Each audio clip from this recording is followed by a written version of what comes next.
Legislative Board meeting to order. We will begin with the Pledge of Allegiance, Mr. Burdell Williams, and the Statement of Acknowledgement in honor of Indigenous and diverse communities.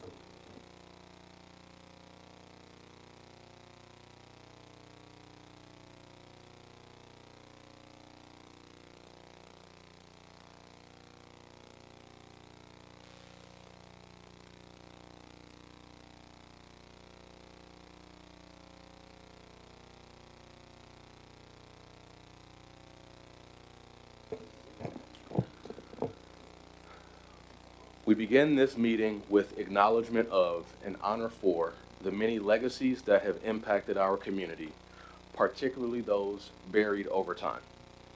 Acknowledging truth is critical to building mutual respect and connection across all barriers of heritage and difference. Cheltenham Township stands within the Lenape-Hokink, the ancestral homeland of the Lenni-Lenape civilization. Their people were and still are caretakers of this land and its rivers, and their legacy continues. We pay respect to their elders past and present.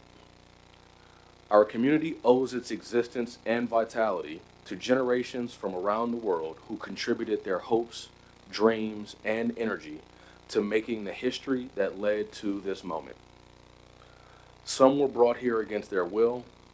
Some were drawn to leave their distant homes in the hope of a better life, and some have lived on this land for more generations than can be counted.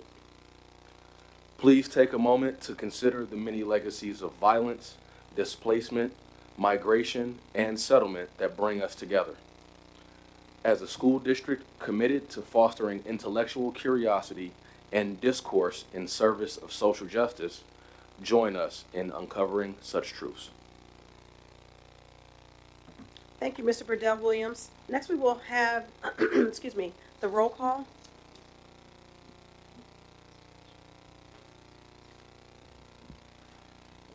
Ms. Blitzstein, Present. Mr. Burdell Williams, Present. Mr. Epps, Present. Ms. Henry, Present. Ms. Lohman, Present. Ms. Mulhern, Present. Ms. Murphy, Present. Mr. Schultz, Present. and Dr. Whiting. Dr. Whiting is absent tonight. Thank you. That concludes the roll call. Thank you. We will have public comments on agenda items only. If you're in the auditorium and wish to make a comment, you can come to the podium, announce your name and where you reside in the district. If you are online, you can raise your hand in the Zoom room and you will be unmuted.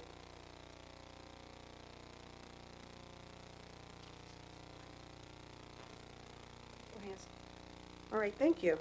We will move on to the approval of minutes. May I have a motion to approve the minutes from April 8th, May 13th, and May 27th? So moved. Second. All in favor, say aye. Aye. Aye. All right, the minutes are approved. And next we will move to the recognition of the girls' track and field team. So good evening, Coach Lowry, if you could please come to the podium. And any of our young ladies which are in the auditorium, could you please join them?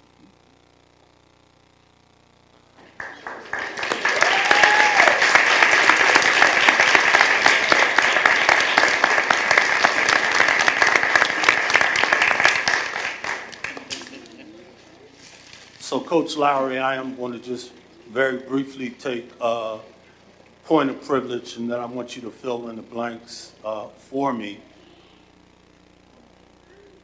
One of our board members asked, how do we go about getting students recognized at our board meetings? And I have reached out to our AD, Sam Sheridan, to put together a standard operating procedure as it relates to athletics. But holistically, we need to look at it as a district because there's so much more than athletics that happens within our districts. Our students are truly talented. Coach Lowry is always an advocate for his student athletes. And I'm just going to give a high level, and then Coach, I'm gonna let you jump in, because I had to do my homework. And if I say the name wrong, you correct me. Is it Amira? Amira, step forward 1 second.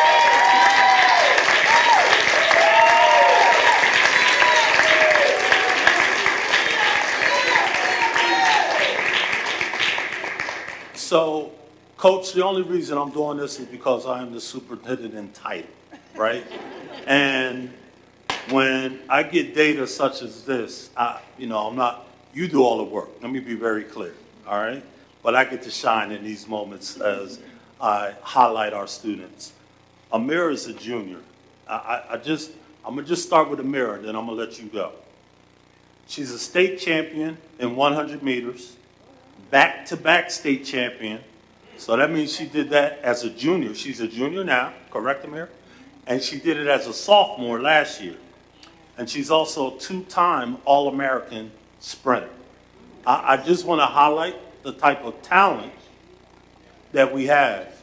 So, Coach, I'm gonna bounce past it, even though I know we're talking about track. I'm gonna bounce past it to you right now to highlight some of these other outstanding ladies that may or may not be with us. And where would they be without you? I'd be remiss not to just acknowledge your leadership, your sacrifice, and your commitment.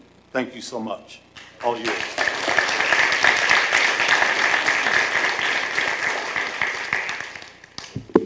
Sorry, I'm a little tall. Gotta put it up some. So I just want to say thank you to our school board and our leadership. I stand here on behalf of not just the girls track team, but also the boys track team. Dr. Robert Bill, who is the head of the boys program, who has been, in this district coaching and teaching since 1982. It's a long time. And I also represent my assistant coaches who could not be here tonight, Raymond Miller, Scott Menand, and Diamond Rolford. And so just to fill in with some of these young ladies who were here, Amira Nesmith, Dr. Scriven already read some of her accolades, but I just also want to add that she has a number of school records.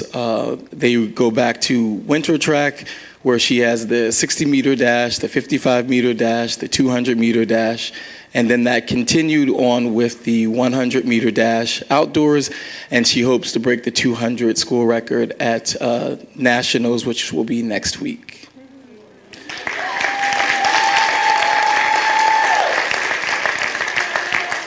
So a number of the records that she broke were held by a previous alumni, Chanel Brissett. So you understand how good Amira Smith is as she stands here before you. Next to her is Emma Ravenau, who is also a sophomore. Emma has joined our team. She's been here for about 2.5 seasons. Emma has been an integral part of all of our relays and also our sprints and hurdles team, where she just recently competed in her first indoor and outdoor state championship. So congratulations, Emma Ravenau.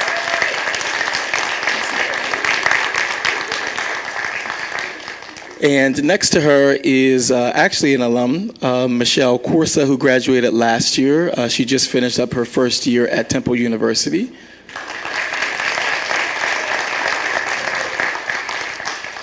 So Michelle Corsa tried to chase a number of our school records in the sprints and hurdles, but she left Cheltenham as a 2-time All-American, and she currently holds a couple of school records for the relays.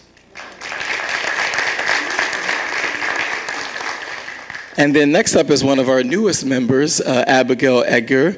It's been great having her. Abby has been a phenomenal, we say 9th grade on the girls team because we have girls. But she has been a phenomenal athlete for our cross country program, which actually has been making a comeback. Abby qualified for the cross country state championships, and the last time we did that was right before COVID in 2018. So that was just a phenomenal feat for her. And in her accomplishments this season, she became the fastest 9th grader in the entire SOL league.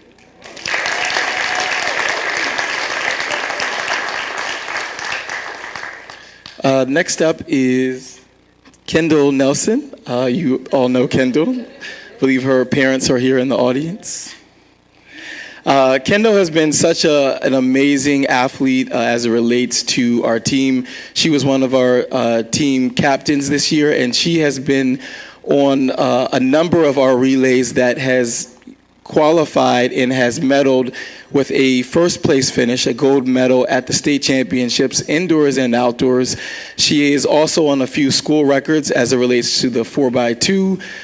She has also had a number of state championships in the 4x1. We jokingly say she's one of the best people we've had as our leadoff leg, and that's because when Kendall gets out on the track and the gun goes off, all you see is Kendall and no one else. Congratulations, Kendall.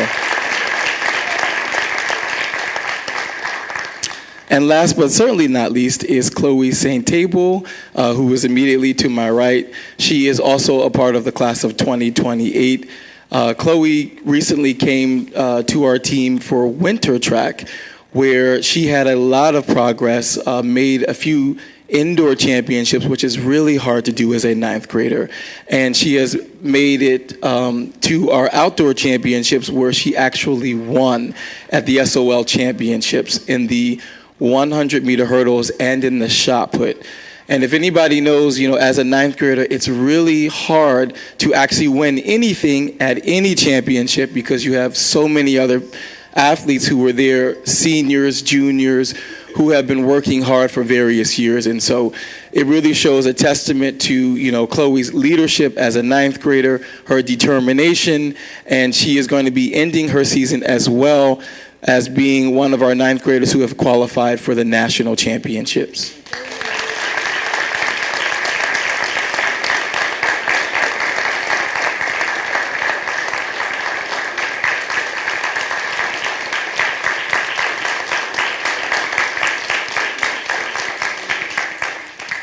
And on behalf of both the boys and girls programs, we just want to say thank you to our school board and our school leadership for their continued support of athletics here in Cheltenham. It's been a great place to be over the past 8 years. And I'll just say that as it relates to track and field in the state of Pennsylvania, everybody knows that Cheltenham is the standard. Thank you. So, Coach, don't sit down because we need to get a picture. So we're going to make it easy so we don't have to move. Ladies and Coach, just come around us real quick. Come on. Come on, don't be bashful. And our communications director, he'll get the picture.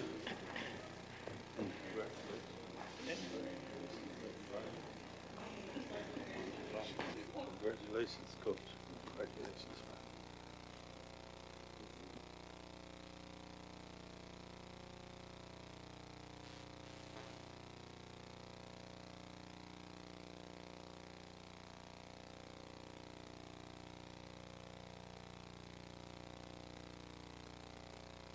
All right, don't move yet. Parents, you don't need an invitation. Kevin, you're good. Parents, if you want to come real quick. I know how it is, memorialized.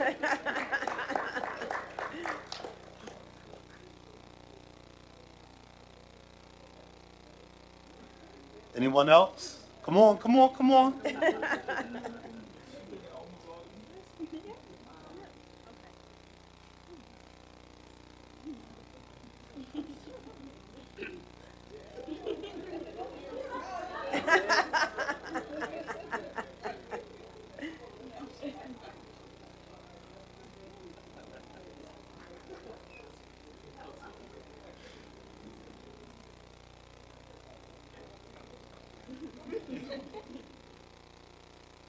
All right, thank you guys. Thank you, team. Thank you so much. Coach Lowry, I just would like to take a point of privilege to acknowledge the work that you have done putting into this track program. I remember when you first came here, and of course my daughter was on your track team and went to a Division I college and ran track there. And it is just wonderful to have a coach that recognizes talent, cultivates it, and develops talent in our students. So thank you for all the hard work that you put in here.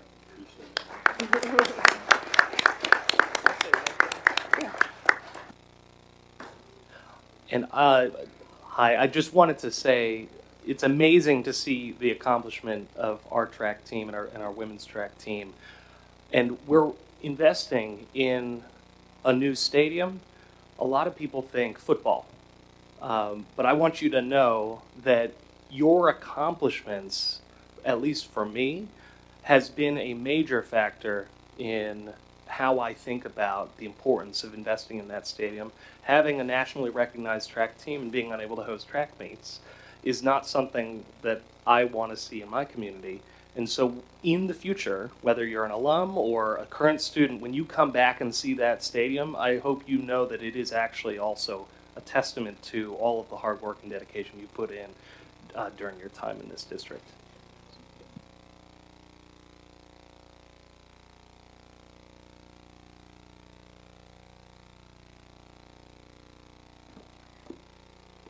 Ready? All right, Dr. Scriven, I'm turning it back over to you for the recognition of retirees. All right, so to our track team, I would say that this is your opportunity, but if you want to stay, you're really going to see some talented individuals that are about to be showcased, and those are our retirees. So we proudly honor 18 retirees from across the district, dedicated administrators, passionate K-12 teachers from every content area, and steadfast facility staff, whose combined service totals an extraordinary 419 years. The use of the word "our" when acknowledging retirees is deeply intentional and meaningful. It signifies belonging, shared purpose, and collective pride. Saying "our retirees" affirm that these individuals are not just former employees, they are cherished members of a greater whole. They help shape the identity, culture, and values of our district. And their contributions are a testament to who we are. It is a declaration of community ownership. Their work was never in isolation, but part of a greater mission we all share. Our conveys that we recognize their service not just as work done, but as a legacy that lives on through the students they taught, the systems they led, the buildings they maintained, and the lives they influenced. In short, our honors their role in something larger than themselves, a community that remembers, appreciates, and celebrates them as one of its own. At this point in time, I have the honor of recognizing the first person. As superintendent, I do supervise principals. So at this point in time, I feel a little awkward doing it here, so I'm gonna go to that podium. Dr. Clark, can you meet me at the podium, Dr. Clark?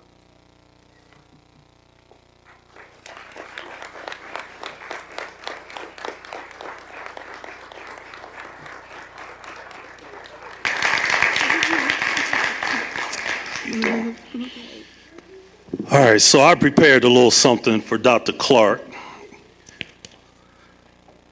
With deep admiration and heartfelt appreciation, we honor Dr. Clark, one of the longest serving and most impactful principals in the history of the Cheltenham School District. She began her tenure in the district in July of 2004. And I know she'll jump in and correct me if anything is wrong. Dr. Clark, the 26 is wrong. It should be 20, what? 21? 21. So we have that duly noted.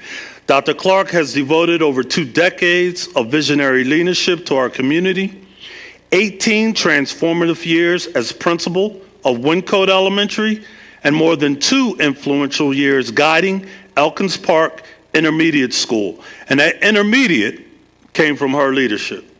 With clarity, purpose, and resolve, Dr. Clark has always been more than a school leader. She has been a trailblazer. Her legacy is defined by her fearless commitment to pushing boundaries, challenging the status quo, and creating inclusive, affirming spaces where every student felt seen, heard, and valued. She led with integrity, championed equity, and cultivated a culture where students and staff alike were empowered to bring their full selves to the school community. An innovator at heart, Dr. Clark brought bold ideas and progressive practices into the school environment, ensuring that instruction was rigorous, relevant, and rooted in real world. Her leadership inspired collaborative teams, data-driven decisions, and student-centered practices that elevated academic excellence and social-emotional learning across the board. Most notable, Dr. Clark has been steadfast advocate for social justice. She stood unapologetic for what is right, consistently using her platform to dismantle barriers, uplift marginalized voices, and model courageous leadership. Her commitment to education equity has left an indelible mark on the lives of countless students, families, and educators. As Dr. Clark transitions to the next chapter of her journey, we reflect on a career defined by impact, courage, and transformation. Her legacy is not simply in the policies she implemented or the programs she launched, but in the people she uplifted, the minds she shaped, and the example she set. Thank you, Dr. Clark, for walking the walk, for leading with both head and heart, and for showing us all what it truly means to serve with purpose. Your light continues to guide Cheltenham School District.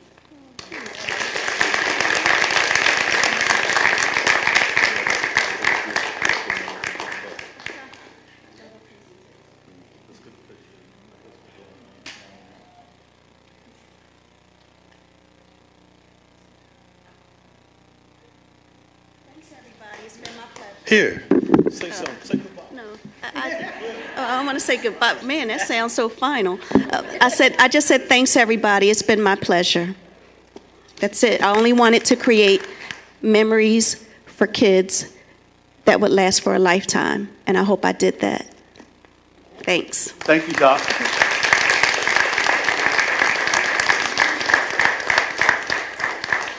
Come on, Dr. Hammond. Next up, we have Cheltenham High School, our proud principal, Dr. Benjamin Hammond.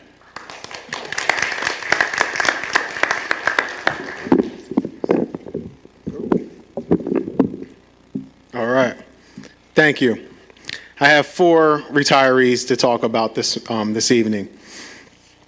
Tonight, we honor Florence Frybell, known to many as Lisa, for her 22 years of heartfelt dedication to the Cheltenham School District.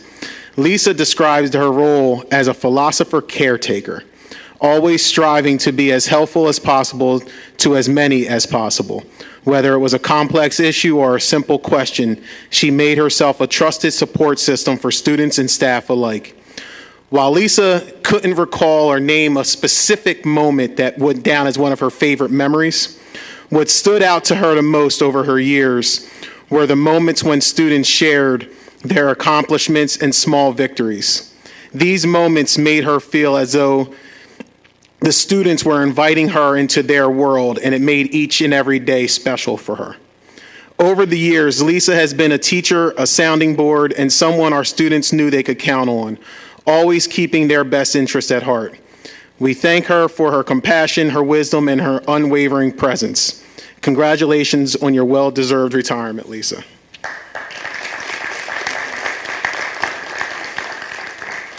Up next, I have Robin McCollum.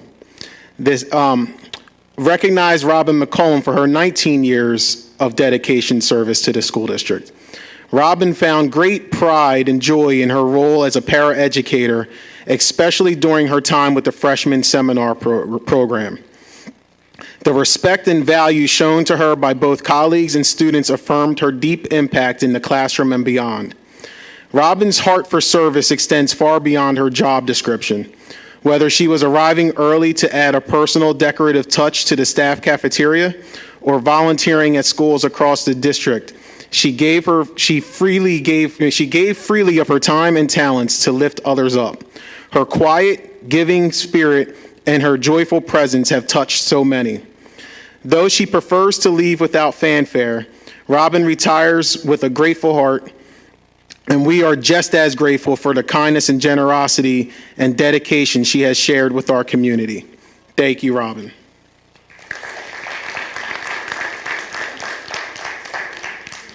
Up next, and she is online, I hope, I have Kian Piercy Jenkins. And her 19 years of passionate and purpose-driven service to the Cheltenham School District. As a social studies teacher, Kian brought more than just lessons from a textbook. She brought real-world relevance, critical thinking, and a deep commitment to equity and inclusion into her classroom every day. Her greatest pride comes not from just seeing students succeed academically, but from the lasting relationships she built, especially when former students reach out and thank her for the role she's played in their growth and success.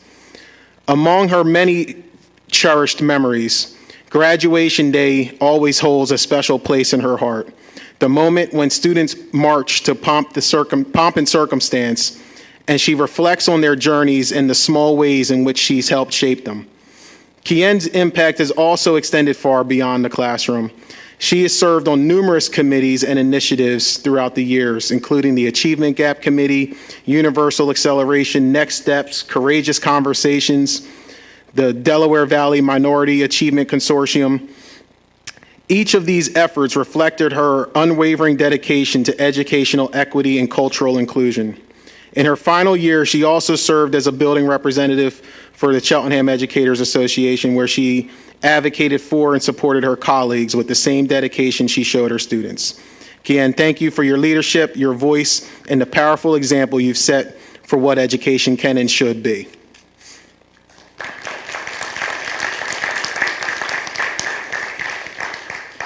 Lastly, we celebrate Sarah Putterman and her remarkable 26 years of service, innovation, and leadership in the Cheltenham School District.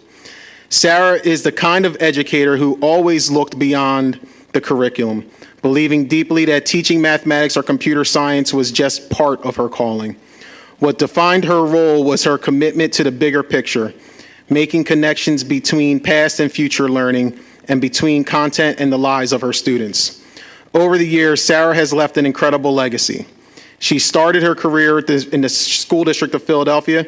She then transitioned to us, where she later became and served as the math department coordinator at Cedarbrook Middle School for 11 years. She later came to the high school where she took over the high school's computer science program and completely revitalized it.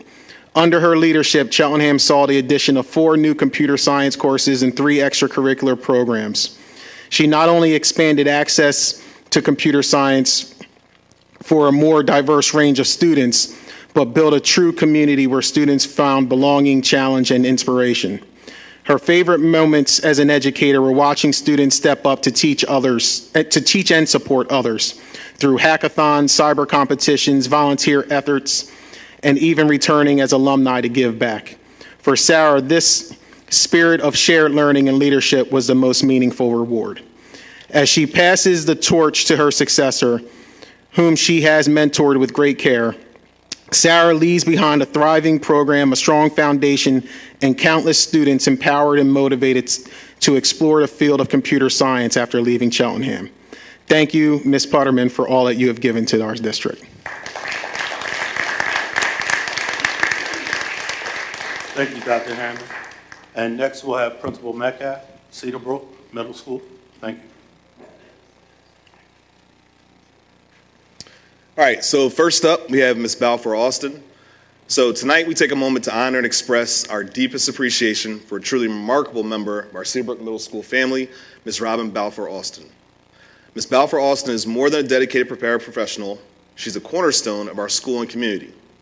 As a proud Cheltenham parent whose own children attended our schools, Ms. Balfour Austin's commitment to our district runs deep and wide. Throughout her 19 years of service in the Cheltenham School District, she has supported scholars of all abilities, partnered with countless teachers, and touched many people's lives. What makes Ms. Balfour Austin so special is not just her knowledge or skill, but her spirit. Her presence brings calm, her confidence brings structure, and her love brings light to every room she enters. Even on her hardest days, Ms. Balfour Austin finds a way. Whether it's offering a mint to soothe a scholar's soul, sharing a kind word, or simply being a steady, reassuring voice, she shows up for scholars, for teachers, and for our entire school community. Cedarburg scholars have truly blessed by her maturity, her grace, and her unwavering belief in their potential. Her smile is as dependable as her support, and her legacy of care and resilience will live on in every scholar she lifted and every colleague she's helped.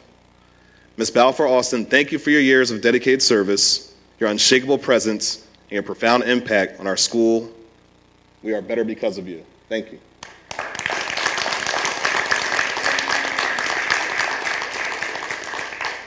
Principal Metcalf, before you go to your next, you can present our token of appreciation and get a picture real quick.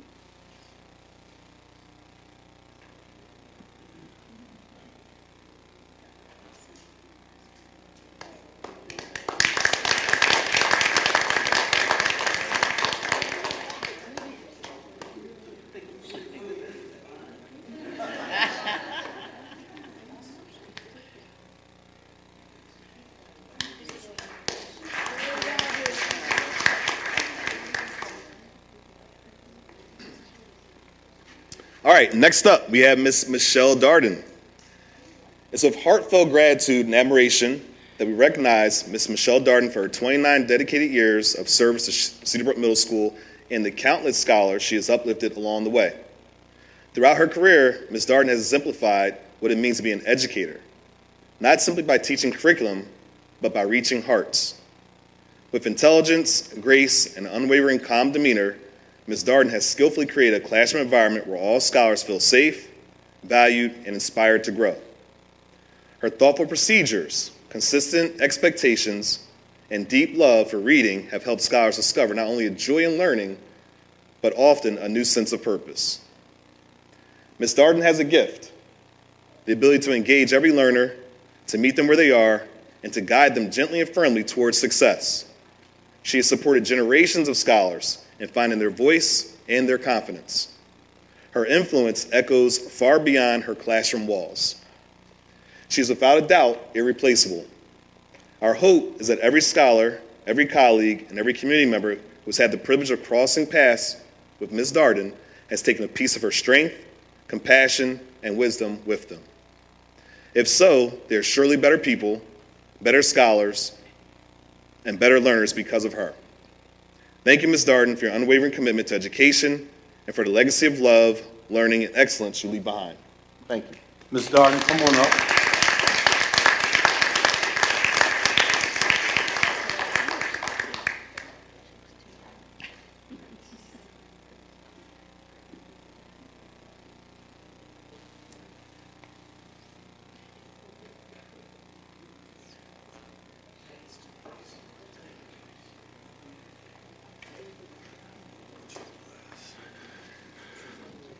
All right, so as an educator, we always believe in modeling.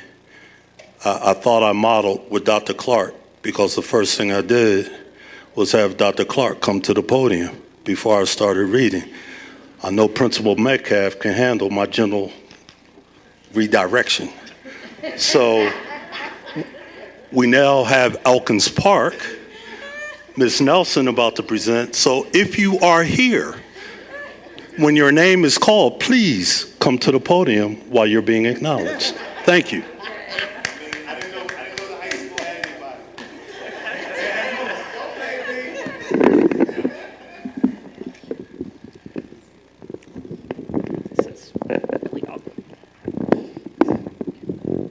Somebody help me.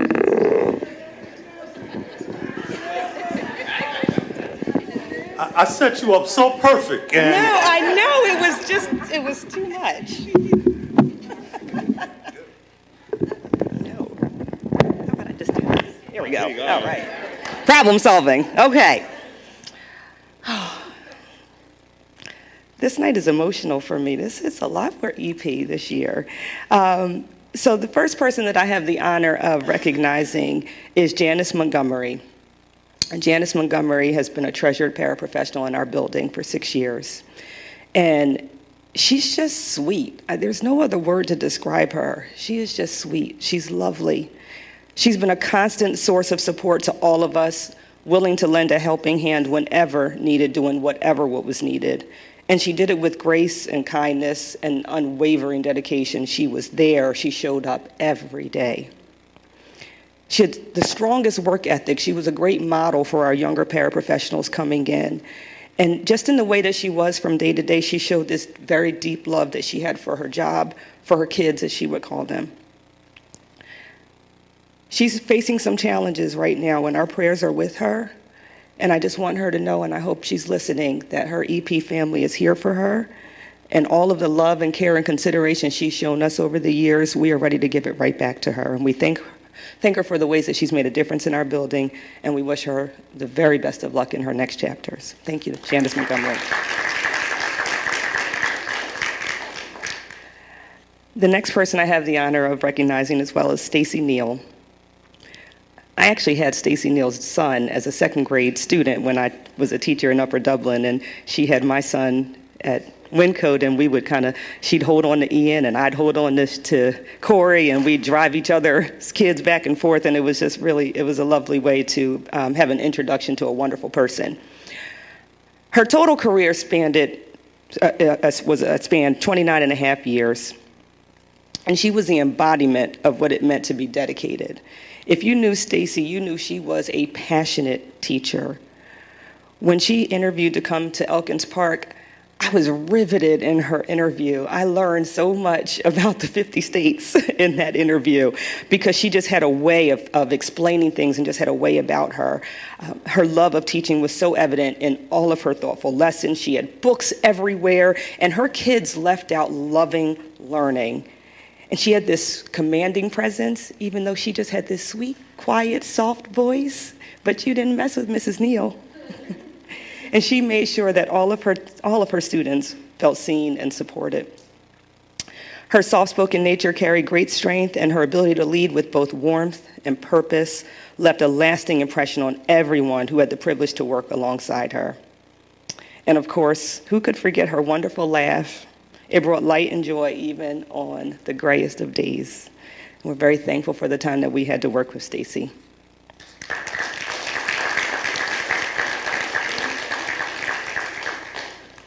Shelley Pullian.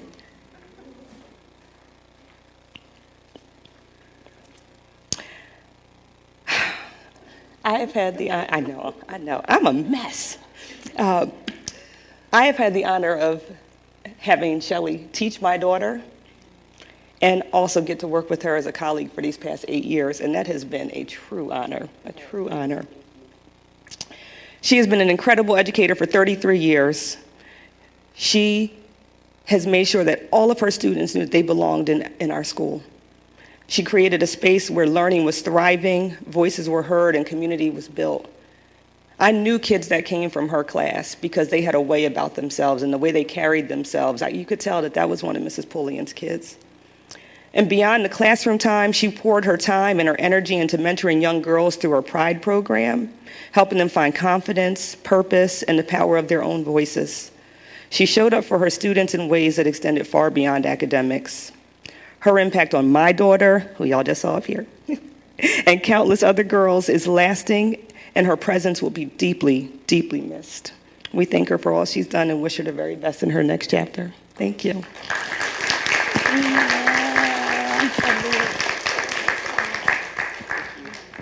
She puts out good work.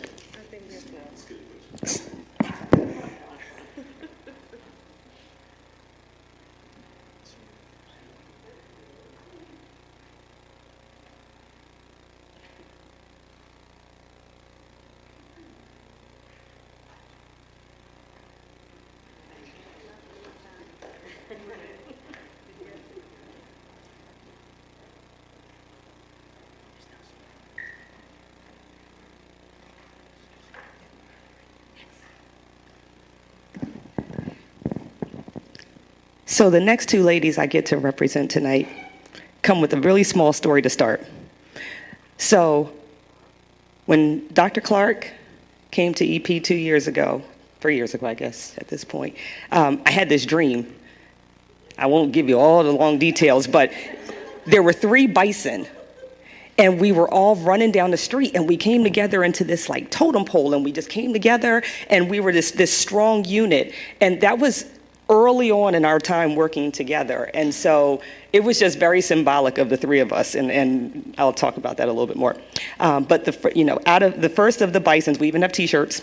The first of the Bisons is Lynn Trombetti. And after I had that dream, I looked up, like, what do Bison stand for? What do they symbolize? And they symbolize strength and resilience. And if you know anything about Lynn, if you know anything about Dr. Clark, you know those two words are so accurate, strength and resilience. And I know Lynn is listening online, and Lynn, I love you. She is someone who has had a very interesting, colorful life. She was a field hockey coach. She was a psych nurse. She lived on a boat. Bet you didn't know that. She's worn so many hats, but in every hat that she wore, it was all about giving service to others. Every single day, her family, her students, her husband, her dogs, anyone that was in her circle, she was looking for ways to care for you, always. She's someone who didn't just talk about resilience and dedication, but she lived it. Whether it was supporting students through difficult moments, coaching them to push past limits, or bringing just an understanding to life and just sharing her life experiences, which she had so many, she showed up with compassion and strength. And that time on a boat, it was just part of her character. She was bold, she was adventurous, she's just all in. And in that bison, that totem pole with the bison that I was explaining, Lynn was the organizer. If you presented a problem to her, she was already thinking, what systems do we need to put in place, and how can we attack this for the betterment of students? Everything was for the betterment of students, and she brought her unique talents for over 26 years. And we are very grateful to have gotten to work with her, to know her, to love her. Thank you, Lynn Trombetti.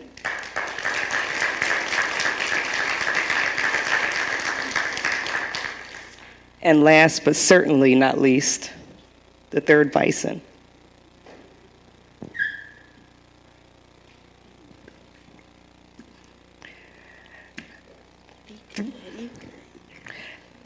Three years ago, we got a call. Dr. Clark was coming to EP, and she was the answer to a prayer, and I've told her that, and I still mean it 3 years later. She is truly remarkable. She is someone who has redefined what it means to be a principal. She is Dr. Crystal Clark, and I first met her as Mrs. Clark, as a principal of Wyncote, where she was the principal to my children. And she got her doctorate along the way, and the kids affectionately called her Mrs. Dr. Clark. But she's been Dr. Crystal Clark, who is dynamic, bold, creative, and deeply committed to the success and well-being of every student. She has never shied away from a challenge, ever. In fact, she ran toward them with purpose, passion, and a vision for something better.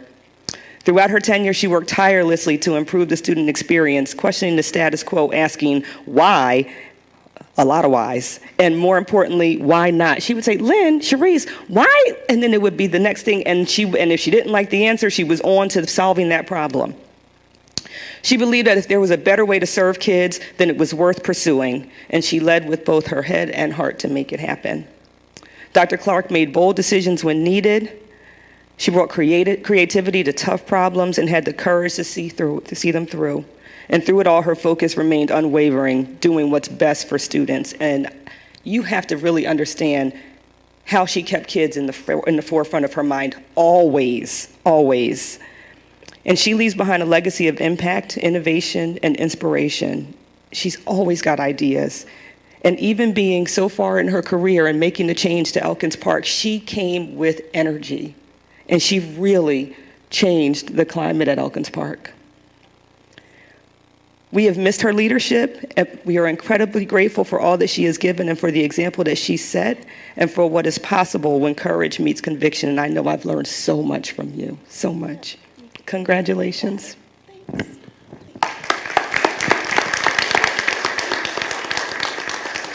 So, Ms. Nelson, grab a gift off the chair, because we didn't get two. So we got to get another picture. By the time you graduate college, you won't be any more. Why? They're merging the schools. So like Seabrook is a bike? If you could for me. Before you what's your journey? Honor me and sing the Wyncote school song with me.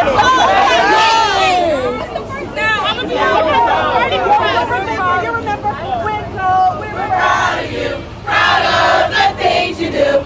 Your friends forever will. We cheer for you, cheer loud and clear for you. You're special, we all say. Wyncote, you are the best, better than all the rest. You know it's really true. WYNCOTE, you are the best of me, and I will give my best to you.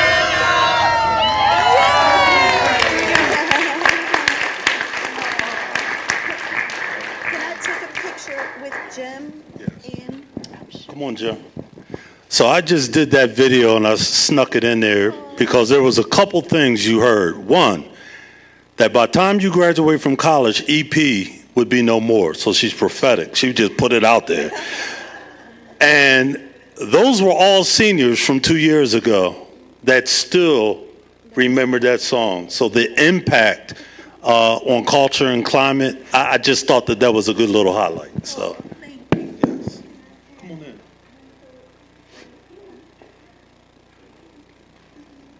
I'm going to let you guys go.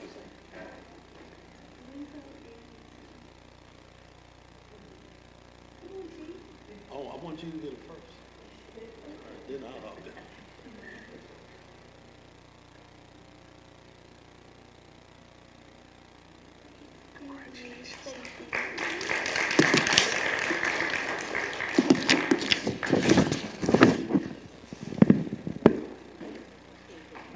So next up, we have Cheltenham Elementary, Principal Janai.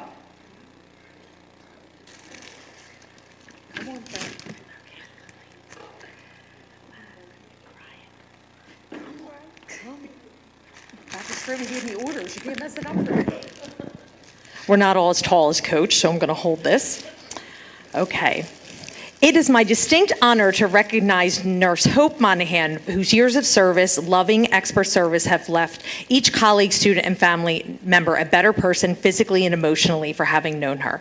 Nurse Hope goes above and beyond being a skilled and selfless nurse, as she is one of the most genuinely kind and caring individuals I have had the pleasure of working beside in my career.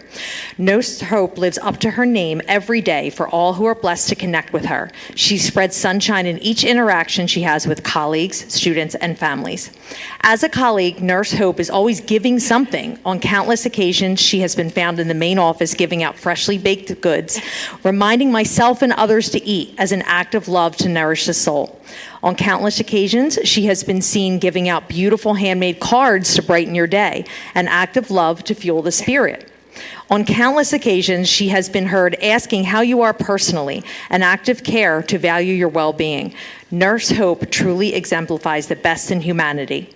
As a school nurse, the phrase "handle with care" embodies the loving support she provides every child with her expertise. Her care knows no limits as she ensures that each child who enters her office is given her full attention. No matter how busy, and it gets really, really busy, the office becomes, she finds a way to singularly support each child with her immensely kind disposition. Nurse Hope makes sure every child feels seen while being seen in the nurse's office. Whether cleaning a skinned knee or helping with a chronic condition, she can always be counted on. Her disposition makes students feel comfortable and safe, with students often opening up to her for emotional support while in her physical care. She extends herself far beyond the mandates of the day, checking in even when she is absent or at another school. She is always available no matter the day, the time, or the circumstance. As a caregiver, Nurse Hope extends real-time communication with parents and families, sharing her wide range of knowledge in support of the emotional and physical well-being of their children. Families entrust the care of their children with Nurse Hope each day, and she delivers every moment of that day. Her vast experience from years of working in both hospital and school settings made Nurse Hope a daily hero, always knowing how to best support a minor or urgent need. When others asked to provide retirement gifts to Nurse Hope of appreciation, she declined, asking rather for donations for the office so the students could always benefit. When making announcements on a rainy morning, I usually say, we will bring the sunshine into CES. But that ray of sunshine is Nurse Hope, and she will forever be a part of our school community. We will miss her spirit and expertise, and we are a better school community for having her. Thank you from the bottom of our hearts, which you have filled each day, Nurse Hope.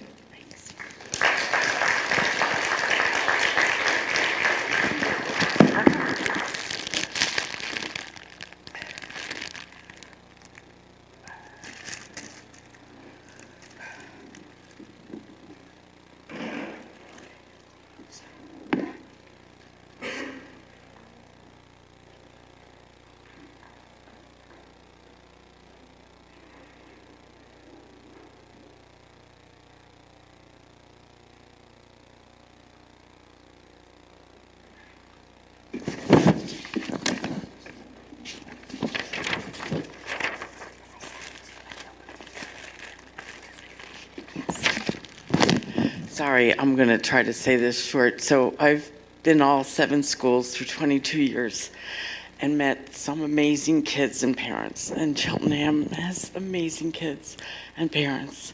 And I'm blessed because several of my son's friends are like my children, and all the teachers that he's ever had and I've worked with, I thank you.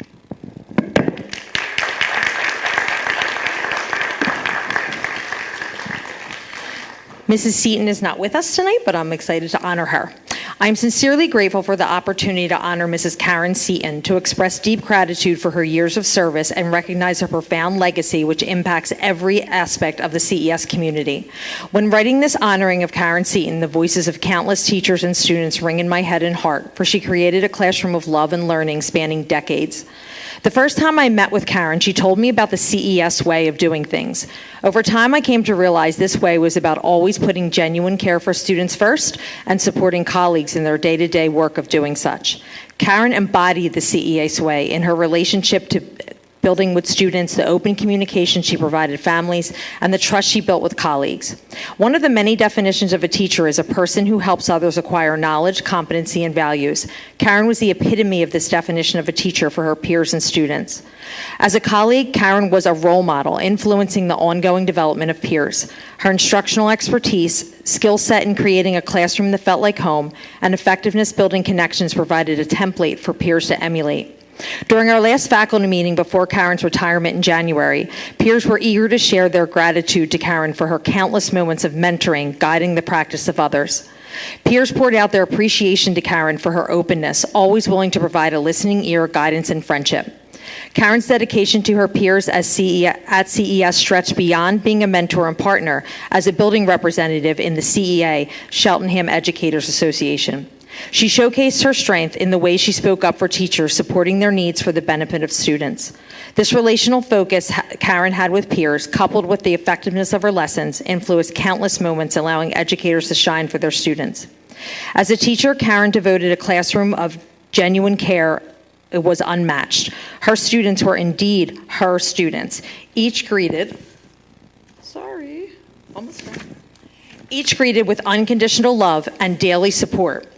Karen ensured her students modeled the CES way. I recall a student who entered Karen's classroom midway through the year, a student who was facing many challenges both academically and socially.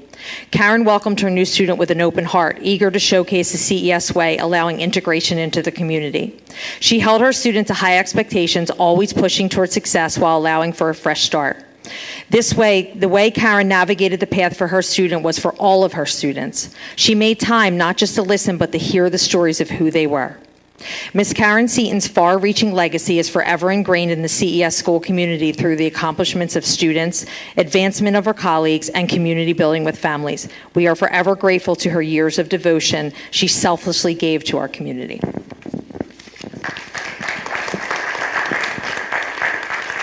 Principal Teller is coming up to represent Myers Elementary. Ms. Barber, if you could come to the podium. And he will also be representing Glenside Elementary as well. And for facilities, Tanya Hatchett is going to be presented from Principal Tolbert. Thank you, sir. So these words were penned by our great friend and colleague, Mr. Lytle. It gives me great pleasure to recognize Ms. Barbara Gadsden for her 8 years of service to the children and families of Myers and the Cheltenham School District as she enjoys retirement and time with friends and family. Ms. Gadsden served in many roles, but is widely revered for your work in the Office of Student Services and for your work as the, in all capital letters, the Secretary of Myers Elementary. To know Ms. Gadsden is to love Ms. Gadsden.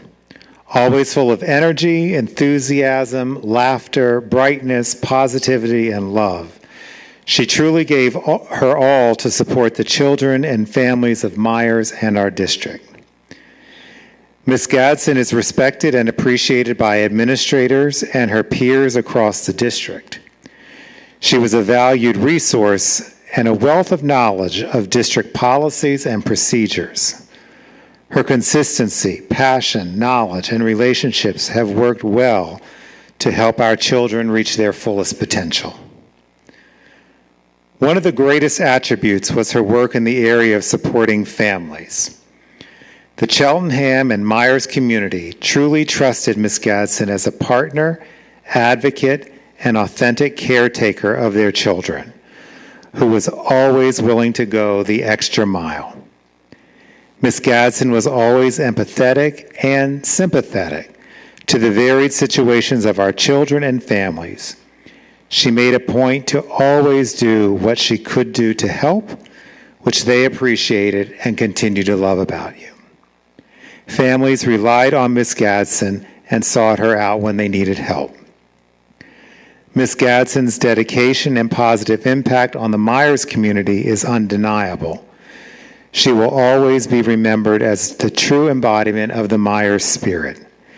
Thank you for your years of service to our children and our family and our community. Jason Lytle.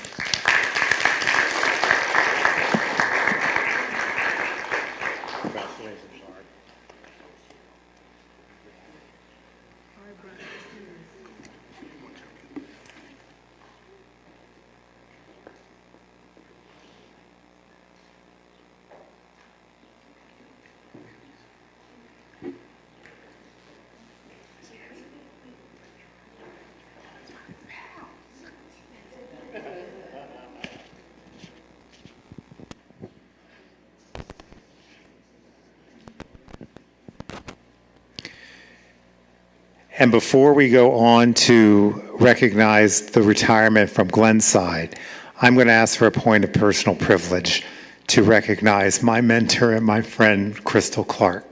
So Crystal, we're going to drag you up here one more time.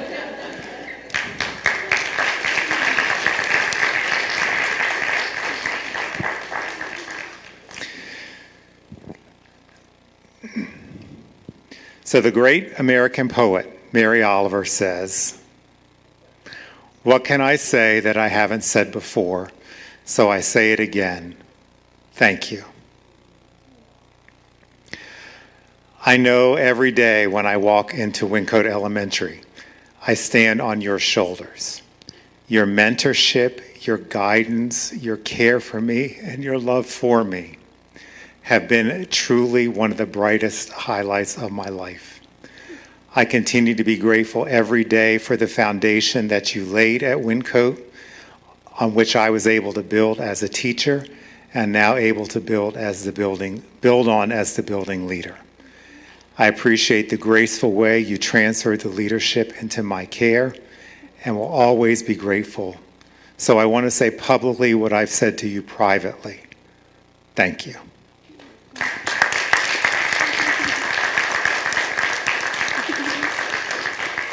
See you Thursday. Oh, good.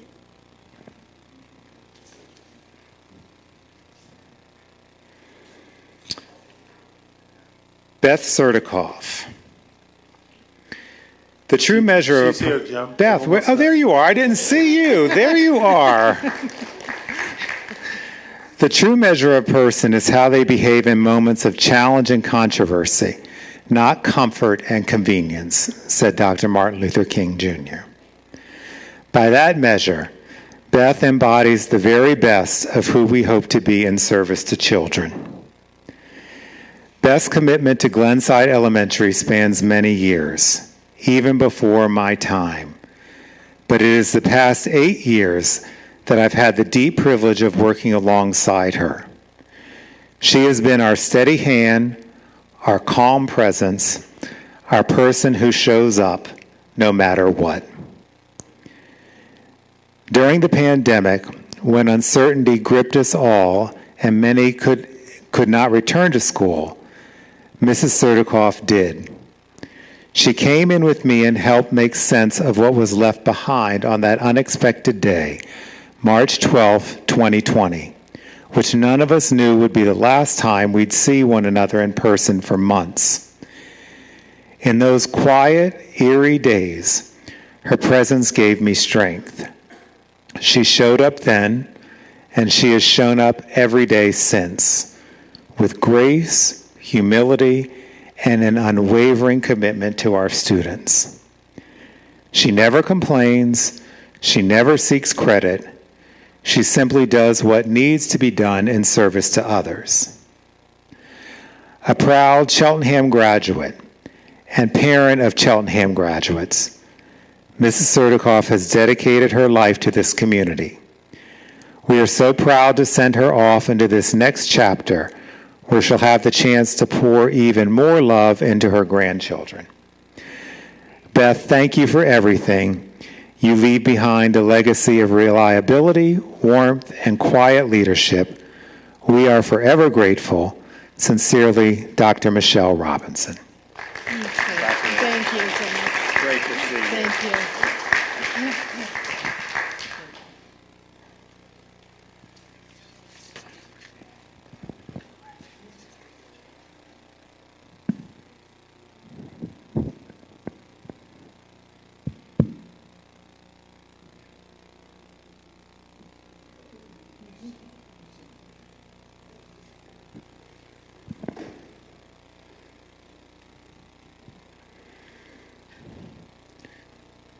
Tanya Hatchett.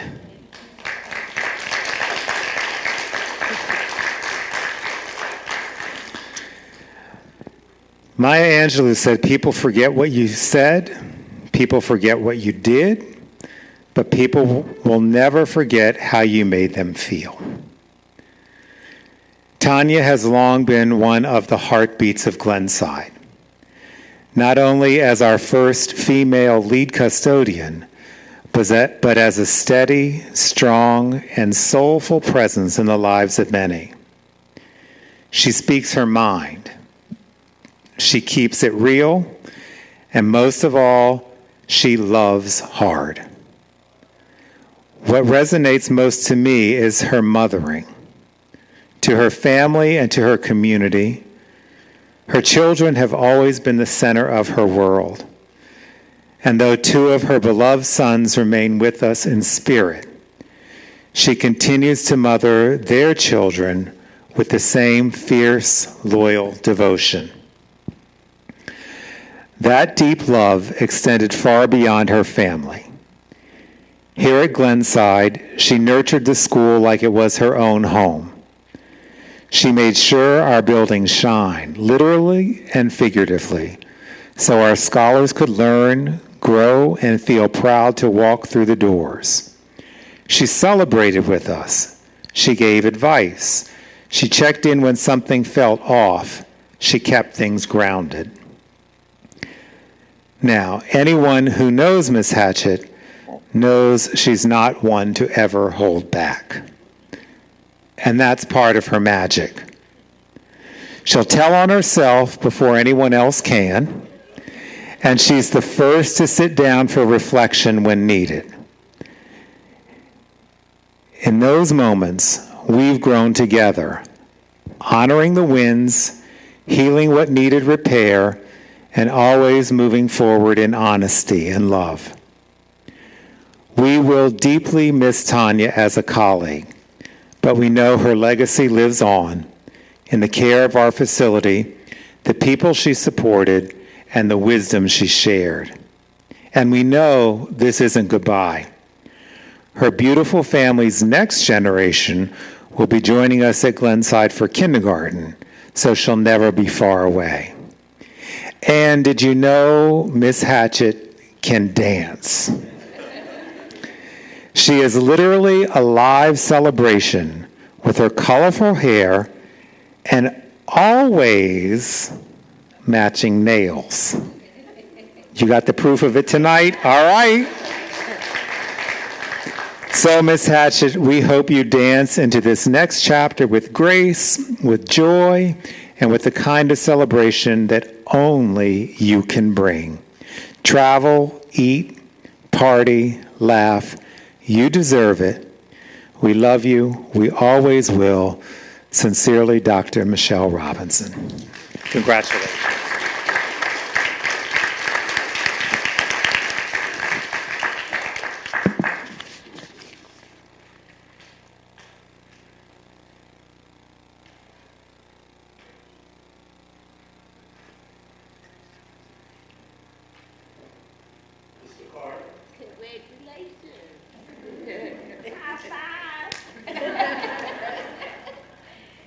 We the only two female custodians here.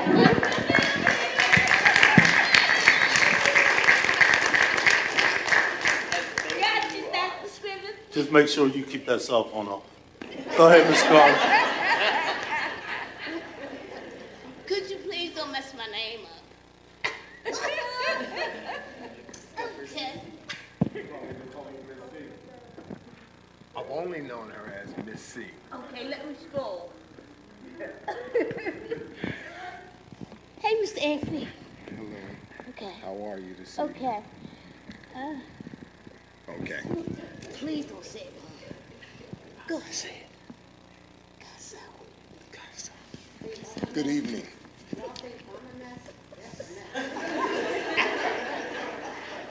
This is Miss Gossel. You have to hold the mic up, sir. I'm bad as I've only been Miss C. Okay. I'm gonna miss you too. I'm gonna miss you very much. I'm gonna miss you. I'm gonna miss everyone. He can't pronounce my name right. So I'm gonna let him call me Miss C. But my real name is Miss Gossel. Gossel. Miss Gossel. Yes. Thank you. Miss Gossel, who is affectionately known and we call Miss C, has been with the district for an incredible 17 years. Miss C's work ethic is truly unmatched, day in and day out, rain or shine. Miss C always shows up, not just in the physical, but with energy and pride and purpose. She has maintained the best attitude in the facilities department throughout her entire tenure with the district, a statement to her reliability and test commitment. As the vocal head custodian, Ms. C takes her role seriously, not only ensuring the building is clean, safe, and welcoming for the students and staff, but also advocating for her team and speaking up when something is needed to attention. Her leadership style is grounded in action and accountability. She doesn't just set the bar, she raises it daily, whether it's arriving early, staying late, or going the extra mile to support school facilities, departments, and help solving problems. Ms. C leads by example and inspires those around her to take pride in their work.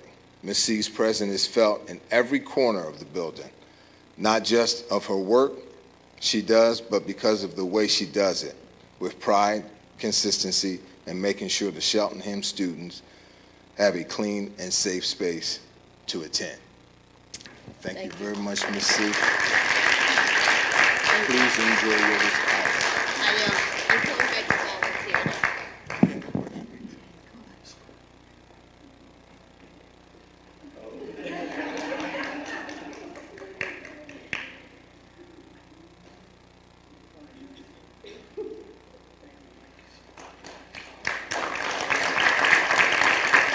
Yeah, I got it.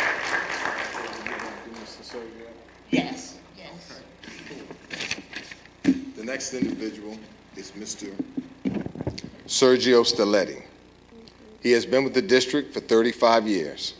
He started off as a custodian in Elkins Park and eventually moving into the maintenance team where he served as the district mason and carpenter. Sergio later transitioned into the role of Assistant Director of Facilities, where he finished up his last 3 years of his career. Sergio was a dedicated employee who was always there to lend a helping hand when getting the job done. He was a teacher at heart, always pouring knowledge into the up-and-coming generation and maintenance team. He has truly left his mark in the school district, whether it's in the pergola that he built at Elkins Park or the crown molding that he did in room 19. Not only with nails and screws, but with a big heart, hard work, dedication, and professional expertise. Thank you very much for your service and enjoying retirement. Mr. Sergio. Thank you, Mr. Thank you, Mr. Carter. That was the last one, Madam Chair. Thank you. Well, kind of the last one. I'm going to take a point of privilege. First, I want to say congratulations to all of our retirees. But there are two retirees in the audience tonight that I know I've had the privilege of knowing personally, Ms. Clark and Ms. Pulliam. Dr. Clark, you were the principal at Wyncote when my youngest daughter, Ariana, entered kindergarten. Your leadership was kind and caring, and you poured into all of your students. You had a way of making everyone feel special. I still remember the first day of school, and that was in 2005, walking up to Wyncote to balloons and all kinds of fanfare. I had never seen that in any district, and it made me feel so trusting that I was putting my daughter in good hands. You were the reason I came to love this district, the first reason I came to love this district. Ms. Pulliam, your caring spirit, the way you impart knowledge and pearls of wisdom are treasured gifts that are going to be hard to replace in our district. You left your mark on students, and specifically the ladies whom you mentored in your program. This is something that they will never forget, that they will carry through adulthood. You will be greatly missed, and again, hard to replace in the Cheltenham School. It has been my honor and my privilege to serve both of you as board president. I wish you all the best. Now, I would like to get a picture. Get up one more time.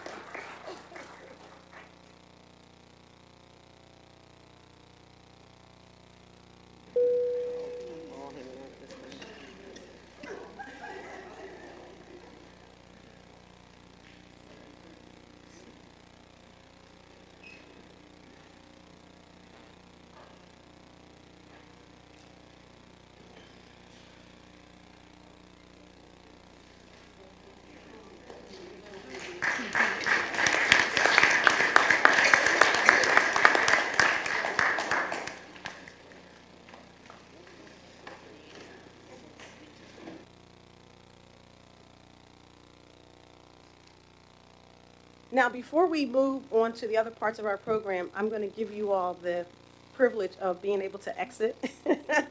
You're welcome to stay, though. I'm not trying to kick you out. Oh, other board, I'm sorry. Yes, it's perfectly okay. Before you leave, I will be very quick. Thank you. I know it's been a long meeting. Thank you. It's been a fun, joyful meeting as well. I just wanted to quickly, when there are so many names and faces that I recognize but have not had the privilege of working with, but I know that you've left a huge mark on the district, so thank you.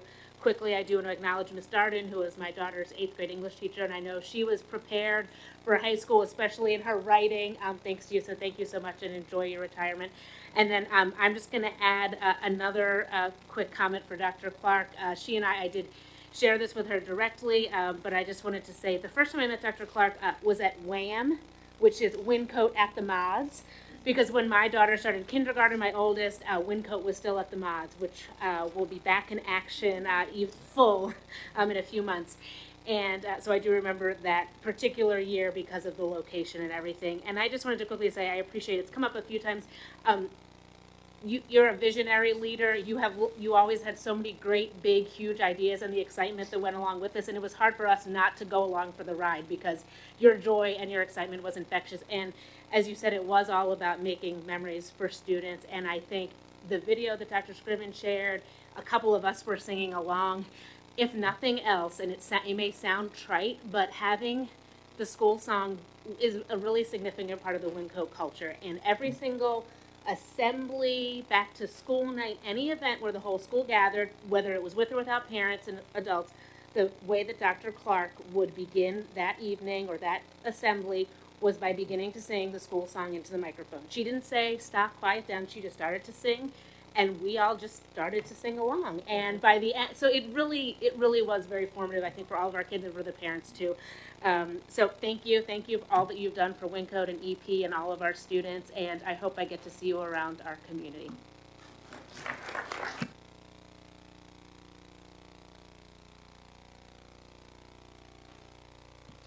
All right, I think that's it.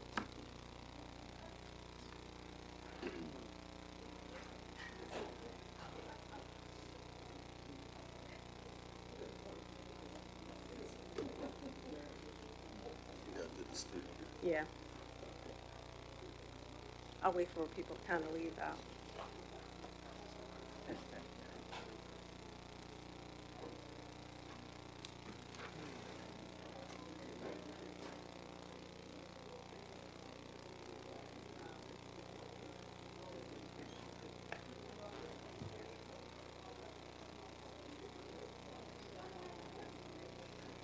I'm still laughing about the WYY, WHYY article where it quoted you as not knowing. So bad. Not remembering anything from 5th grade. He's like, I'm going to be known as. Come on. When you said it, I was like, I don't know, he should have said it like that. I know. It happens. And he, It happens. wait, and he, Why did he pick that and he quote? picked that quote. Out of all the things you said, he was like, Dan doesn't remember anything from 5th grade but the Titanic or something. Well, that was the formidable swap meet.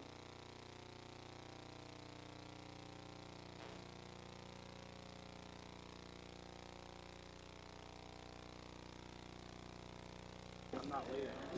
All right, we're going to continue with the meeting.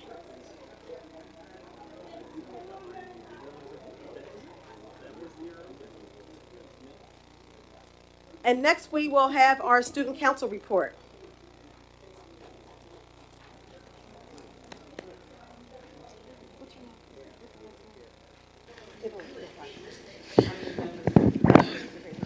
Okay.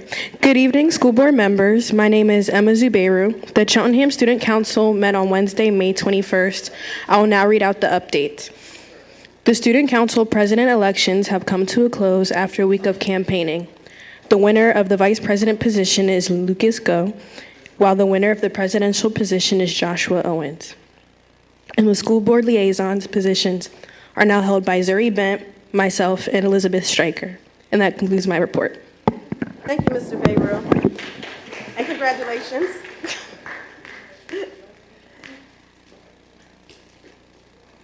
Mr. Diazio will provide the solicitor's report. Thank you. The board met in executive session 2 times since last month's public meeting. There was an executive session on May 27th to discuss the administrative compensation plan. And we had an executive session, a brief executive session this evening, June 10th, to discuss one matter of personnel and a matter of tax assessment appeal litigation. Thank you. Thank you, Mr. Diazio. The superintendent does not have a report tonight, so we will move into our committee reports. Mr. Schultz will provide the financial affairs report. Thank you, Madam Chair. Financial Affairs Committee meeting met on Tuesday, June 3rd. Following roll call and approval of minutes, we were presented with the interim financial statements. We are projected to have a surplus, and that is largely thanks to the unexpectedly high interest rates that we have been able to maintain over the course of this academic year. We then received a final budget overview, and the biggest question still out there is regarding what the level of state funding and modifications to cyber charter reform we will see in the state budget. While we don't expect to have closure on those items by the time we vote, we have moved our vote to next week in the hopes that we can have more information as we make our own budget decisions. The final agenda item was an overview of various items for board vote, which are presented tonight as well as next week. The next meeting will be held on August 5th, as there are no meetings in July. And that concludes my report. Thank you, Mr. Schultz. Ms. Murphy will provide the Educational Affairs Committee update. Thank you, Madam Chair. The Educational Affairs Committee met on May 21st, 2025, and we received two important areas of focus in that conversation. The first was the empowerment program at Cheltenham. Dr. Christine Zubeiru, lead administrator, gave us lots of information about the successes of the first year of EPIC. She shared the vision and mission statement with us again, and she also shared data on enrollment, applications and acceptances into post-secondary programs, the number of credits earned through online credit recovery courses, which was 95, the 4 honor roll students for the marking period 3, and 15 speakers in the Dress for Success program. She also told us about the collaboration with Cheltenham High School as it relates to nurses, counselors, and administration meetings.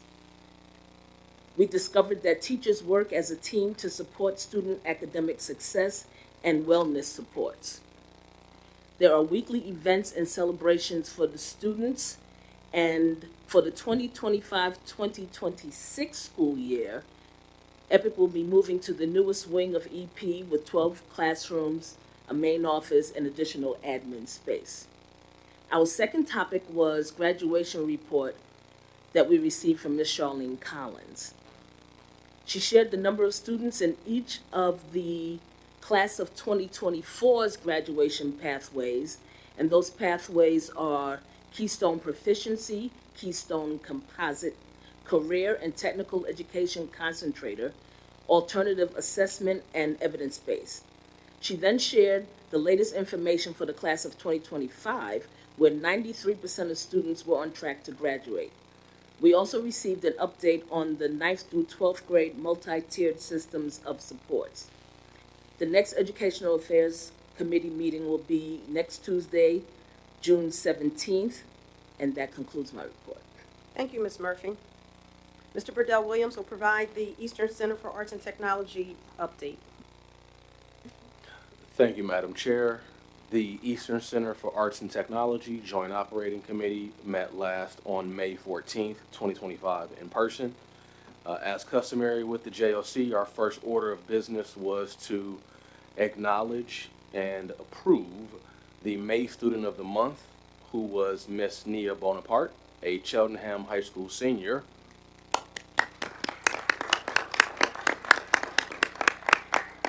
And now graduate, for her outstanding work in Eastern's Allied Health Program.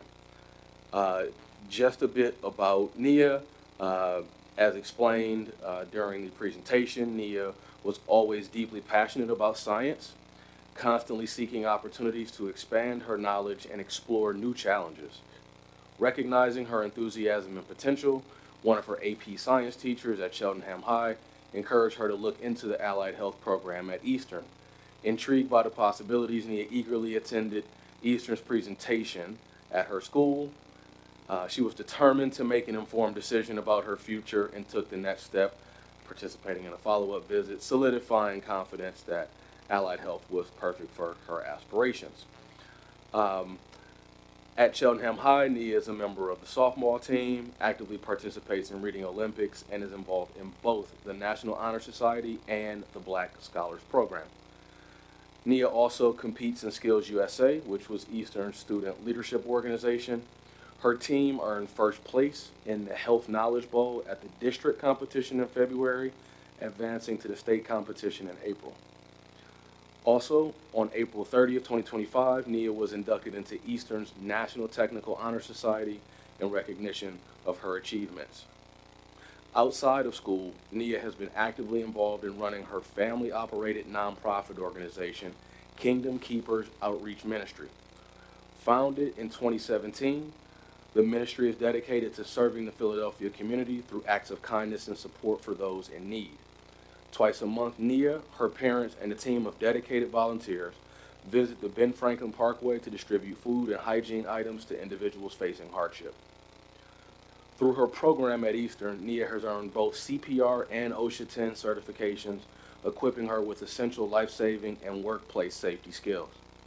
Her dedication to helping others extends beyond the classroom, as she was honored with the Community Service Student Spotlight at Eastern in December for her outstanding work with her community outreach ministry. After graduating from Eastern and Cheltenham High, which she has at this point, Nia plans to attend college she's actually going to go to Pitt for neuroscience. I was just reading the notes there because she was still actually deciding in the moment, and she made her decision for Pitt between Penn, Johns Hopkins, and Pitt. It was obviously a tough decision from two very high caliber schools with neuroscience, strong neuroscience programs. But that was that. I was happy to be able to meet Nia and her family. They are fantastic folks. And just to underscore one of the items that I try to focus on when I talk about Eastern, it is not an alternative means of education in a way, right? It is not the vocational school of the past that we may all know. What Eastern provides is an opportunity for students to understand if a particular field of interest is in fact the field of interest that they want to continue in. It is for all, and in my opinion, an expansion of their standard educational experience of what they get here at Cheltenham, and continuously has students of this caliber, that we can share about here, and also specifically those from Cheltenham. Constantly proud of the cohort of students that we consistently send there. Another very exciting part of the May meeting is when we get the opportunity to acknowledge the summer work that a lot of the students will be involved in. So there's some summer electrical work was approved. There was a number of interns, one of which is Layla Johnson of Cheltenham. She is in the robotics and automated technology program. And then there's also one summer technology intern who is Ethan Rumson, who's also from Cheltenham, who is in Eastern's networking and cybersecurity program. Those are the types of opportunities that I love to hear for our Eastern students, right? They're able to take what they have learned in the classroom in a 21st century learning experience and then apply it in a very formative way, helping Eastern, helping themselves, enjoying a really cool job for the summer as well. Lastly, I did want to acknowledge that one of the more awesome experiences that we've had in Eastern this year is approving a number of grant funding that's come from the state. At the May meeting, the Joint Operating Committee accepted the PA Smart Advancing Computer Science and STEM Education CTE Innovation Grant for the amount of $450,000. This innovation grant will be used to support the development and implementation of a building trades program set to launch in 2027. For the knowledge of the community, Eastern has constantly experienced a wait list for a number of programs. That wait list comprises of students who are not able to experience an opportunity. The current administration has worked tirelessly to expand the program offerings at Eastern in as many ways as possible to not only try to reduce the wait list, but provide an opportunity for our students to explore career and technical education. So that $450,000 being used for the building trades program is one of a number of action items that will create a building trades program that did not exist before today. The next meeting of the Joint Operating Committee is next week, June 18th, via Zoom. That meeting starts at 8 p.m. and the link to the meeting can be found on Eastern's website at eastern's.org. And that concludes my report. Thank you. Thank you, Mr. Burdell Williams. Ms. Lohman will provide the Montgomery County Intermediate Unit report. Thank you. The Montgomery County Intermediate Unit Board met on Wednesday, May 21st, 2025, in person and at the MCIU's main offices in Norristown and over Zoom.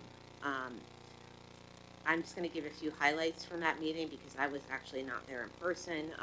One of the major actions that the board took at that meeting was to approve a one-year collective bargaining agreement with the MCIU Education Association. And the other piece of news that the board received, which was very good news, was that the MCIU's Head Start program will receive 100% of its funding that had been budgeted for the 2025-2026 school year. The MCIU had been anticipating severe cuts, and that has happened to some Head Start programs in the state and around the country. Some other Head Start programs are being funded at only 50%. So the MCIU program is very fortunate to be fully funded for the upcoming school year. Sort of piggybacking on that, a lot of the work of the MCIU administration over the past few months has been meeting with state and federal legislators to help them understand the importance of these federally funded programs, both that the IU operates and that the 21 school districts and 4 technical schools that are within Montgomery County receive. A lot of our board members attended a breakfast where this information was mentioned, but just wanted to share that within Montgomery County, the 21 school districts and 4 technical centers and the IU receive a total of $110.5 million in federal funding. So this is not an insignificant amount of money. This has impacts on real kids in real time when the federal government is considering getting rid of or dramatically slashing programs like Title I, which supports low-income students with reading and math support, free lunch, which supports students who are beneath a certain income level. Right now, Montgomery County receives $25.7 million to support free lunch programs, $14.7 million to support Title I programs, and nearly $40 million to support students with disabilities, among other things. Actually, that's really probably closer to $50 million. So there's been discussion, obviously, about it every board meeting regarding the consequences that decisions at the federal government level may have for our children here in Montgomery County, and the IU continues its advocacy around those areas to try to make sure that our kids are supported and served in the ways that they deserve. The next MCIU board meeting will be held in person and also over Zoom at the MCIU's main offices. The next meeting is on Wednesday, June 25th at 6:45 p.m. This ends my report. Thank you, Ms. Lohman. Ms. Blitzstein will provide the facilities update. Thank you so much. The June facilities meeting took place on June 3rd, 2025 on Zoom and in person here at the administration building. The following items were discussed. The administration building roof needs to have certain areas repaired to prevent leaks and molding. At Myers, the fire panel is out of date, giving false readings, and needs to be replaced. Also at Myers, the chiller is about 18 to 20 years old.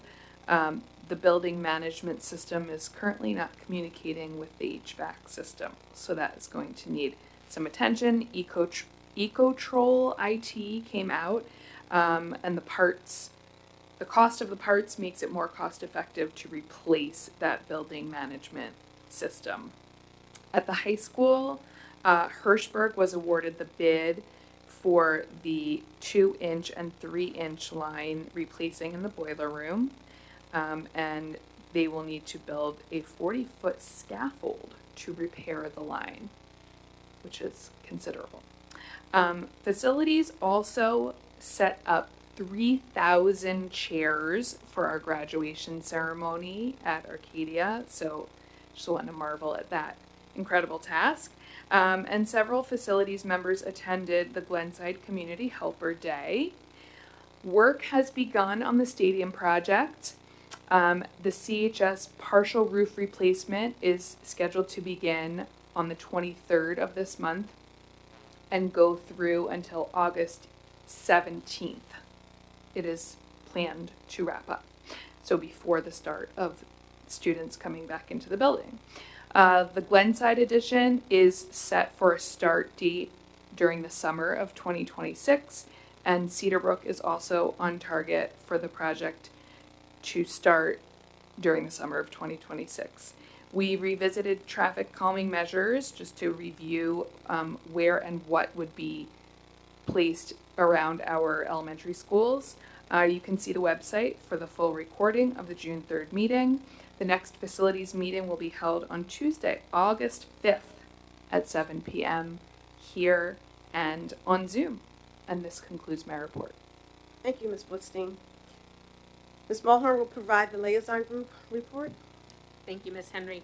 The liaison group has not met since our last legislative meeting, and our next meeting is scheduled for this coming Monday, June 16th at 8 a.m. Thank you. Thank you, Ms. Mulhern. Mr. Epps will provide the policy committee update, followed directly by the legislative update. Yes, thank you, Madam President. Good evening to everyone within listening ear, administrators, and fellow board members. My first report will be a summary of our previous policy committee meeting. It has resulted in 7 policies being considered tonight for adoption. Those topics are everything from public participation in our board meeting, how many minutes can we allow for each person to speak, and other considerations we take, current conversations around tobacco and vaping products, prohibiting those products and how the district goes about doing that, and also opioid antagonists, right? Things that legally we have to have some rules around just because to be in line with the state laws. We have to have certain policies on our books as well. And then also student recruitment, which is also not recruitment in some ways that some might immediately think of, actually recruitment from some of the armed forces and military entities that also come into schools to recruit students. And so those are the policies that have been under consideration for the last few months, and tonight we'll vote on their adoption. If you are tracking in the agenda, there are some administrative regulations that do not have a policy update, but the administration is making it very public and being transparent. The administrative regulations are how those policies are carried out. And so there are a couple examples related to field trips and some other operational things that the regulations are being updated, but the board does not approve those, so they're in a different place in the agenda under items that are not subject to board approval. So with that, we do have 7 that we will consider tonight for adoption. 2 policies are under for first read, and that will come back to the policy committee at our next meeting. Which will be to be determined. This year we went to every other month, so there might be an update for the next term, how often we meet as a committee. But please stay tuned and come out and you community members have an equal voice in our committee meetings to talk about how the policies impact you from a lived experience. Students can come out to our meetings as well to talk about how from a lived experience and actually inform how the policy becomes how the bill becomes a law in school district terms. That'll end my report for tonight. And I'll just go straight through legislative. Thanks for announcing that already. So really adding to what Ms. Lohman said earlier, I won't repeat in detail, but what the conversations happening at the national level in terms of the budget, right, it's a direct impact as well on what happens here in Cheltenham. And so there is, Ms. Lohman outlined some of the proposed changes related to education, but that's not it, right? There's when we think about health and health care and health insurance, there's independent analysis that really has some horror stories coming about if this bill becomes a law, as well as economic opportunities. How much we talk about local taxes, but federal taxes and the availability, like what sectors are being promoted versus not, then impacts what jobs are available. And so this budget has, the proposed budget that has been passed in the House The budget has been passed in the House and will be considered in the Senate. But please do track that and make your voice heard to our federal representatives, both in the House and the Senate. That has not been decided on completely as of yet. We were joined in the Legislative Committee by Senator Maria Collette, who is the senator from the 12th District. Her district is Montgomery County as well, but northwest of us. And so Upper Dublin, Horsham, Hatfield, that a little bit of Ambler. She represents that area. But she joined us to talk about, the state budget. Unfortunately, a lot of the uncertainty around the federal budget is causing, we heard it, just Montgomery County alone, we're talking about $100 million. And so that's one county in Pennsylvania. And so the Commonwealth at large, our legislators are trying to ascertain the impacts and what is a threat versus not. And so unfortunately, that is causing a delay in the process. And the senator gave, what is not a positive outlook on the timing of the bill, and so it's possible there could be a delay beyond the June 30th deadline, which is very unfortunate for different reasons.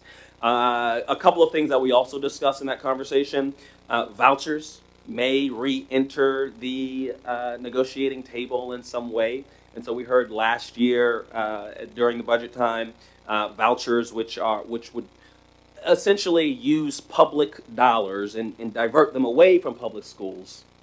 In short, that is being brought back into the negotiation table to a certain extent. We're also hearing that through cyber charter reform is the House passed a bill that would advance cyber charter reform. And so certain things it would do would create a flat tuition of $8,000, not including special education, but for sort of general education, it would be a flat tuition of $8,000, which would result in savings for districts because of how we're billed by cyber charters. And it also does address special education costs as well. There are attempts to tie what cyber charters can charge to what is actually state laws and limits to how much school districts can charge for special education services. Cyber charter schools currently do not have to follow those tiers, and so part of the legislation would bring those costs, would have them report on those costs, and also limit them to what the state allows for public schools as well. So cyber charter reform is something to track. Some other members asked about non-competitive facilities funding, and so something that we're making decisions on right now, and Plan Con, and is that coming back? Will it be funded? Still to be determined, but certainly we were able to share with the senator that that's an important issue in Montgomery County.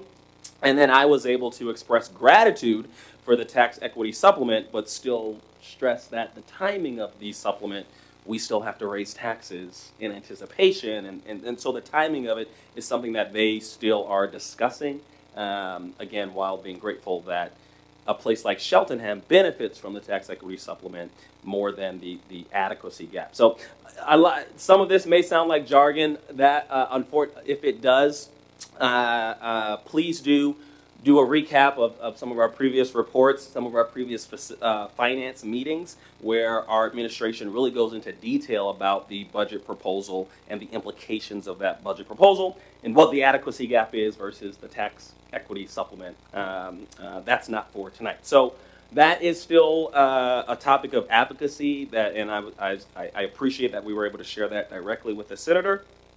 Our next legislative meeting will not be until October 1st, 2025, and so I'll certainly, that doesn't stop the tracking. Our administration tracks legislation and budget negotiations very closely, and I'll also take my own efforts to ensure that as updates arise, I'll bring them to this body and also any other advocacy opportunities. So that brings my legislative report to a close for tonight. Thank you, Mr. Epps. We'll now move to the approval of our consent agenda. I have a motion to approve. So moved. Second. I'd like to open the floor up to board comments.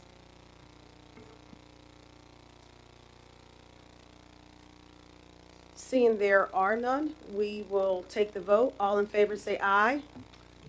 Aye. Aye. Any opposed say nay. The consent agenda is approved.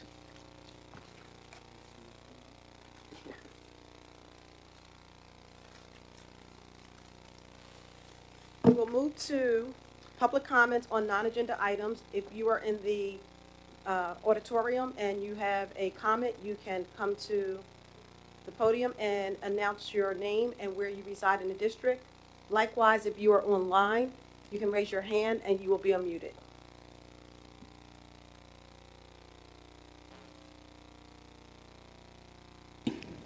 Must not be on.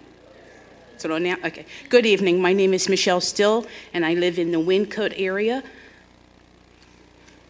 Good evening. My name is Tamara Jackson. I also live in the Wyncote area. We both reside behind the Cedarbrook Middle School, and we wanted to bring to your attention the situation with the diseased trees. So I'm going to make this as brief as possible, but this has been a journey that we have been on since 2019. We were notified that there would be a new school built behind our homes. That was the middle school, or is the middle school, I believe. It is the middle school, Cedarbrook Middle School. Yes. And so it's woods, or was woods behind, and still some left. But anyway, many trees were removed at that time in preparation for the building of the middle school. At that time, we were concerned about the number of trees that were being removed because we were advised by a certified arborist that it was going to weaken the remaining trees. That was back in 2019. We put a request in to see if they would consider trimming or removing the trees that were, at that time, just about, actually they were taller than our houses. And obviously, they are even taller now, and they were leaning in the direction of our homes. And so we had asked, being that they were removing other trees at the time, if they would either consider pruning the trees or removing them. Pruning would at least get them below the height of our homes so that we wouldn't suffer damage, but we were declined. Since then, exactly what we were advised that would happen, we have suffered thousands of dollars damages to our homes. Trees that have destroyed my neighbor's home. We had a power surge, which we had just installed 2 days prior to a storm, had just installed a new heating and air conditioning system, and the tree hit my neighbor's home. The power surge from that destroyed all of the electrical systems in her home. She has replaced the roof on her home twice, and we have had, I can't count the number of times that we have had PICO to come out to trim trees, to clear our properties, and literally everything that they have cut or cleared, I can't really say that they have cleared it, they have literally dumped it over the gate, and that is the school district property. So if you see the back of our homes, it looks like a war zone, because we have tree stumps, we have trees that have been hit by lightning, and so whenever we have storms, winds higher than 20 miles per hour, we sleep on the first floor. Because the trees, the way that they have grown, they are leaning towards our house. And so we had a gentleman by the name, we met with the Honorable Napoleon Nelson, and he advised us to come here tonight to express our concern. And we met with a gentleman by the name of William Tobin from Mid-Atlantic Property Maintenance Tree Service, and his advice to us was that, or his comment, I should say, was that no, I wouldn't sleep on the second floor if I lived in these homes either. I can't get across to you how serious this is, and the fact that we are paying taxes and we can't sleep in our beds on the second floor when we have winds that are stronger than 20 miles per hour. I cannot express strong enough to you the amount of money that we have spent to restore the damage that has been done to our homes. And we've taken all the steps that we have been advised, and we've gotten nowhere. It's been crickets. And I just don't understand why this matter is not being taken more serious than what it is. I feel like we're being ignored, and that you don't understand what it feels like when we're watching the weather reports constantly to make sure we can sleep on the second floor or if we're going to be sleeping in the den that evening. My neighbor has a handicapped husband, and I'll let you speak. Okay, thank you. Thank you for hearing us. December 4th, 2024, I've had a large tree hit my home, went through my house, destroyed the roof, the whole back of the house. We also had a power outage. And as my neighbor stated, my husband, Ronald Jackson, is handicapped. We had no power. I couldn't get him out of the house. And we had to live in a house until PICO or your subsidy or your PICO or whoever your representative, which helps PICO, came. I don't know if you know what it's like to live in a house at 41 degrees. It's very difficult. And fighting with our insurance company, these trees are over 100 feet. We've also spoken to Mr. Nelson Carter, who has pictures, and we've been in communication, but we're not hearing anything. Now, that was December 4th. In February, two other trees hit my home. I had to contact my insurance company, and again, more damage to our home. So I'm personally, my husband and my neighbor, we're personally facing something where I might not be able to have my home insured. This is not my property. This is actually on the school's property. We maintain our property.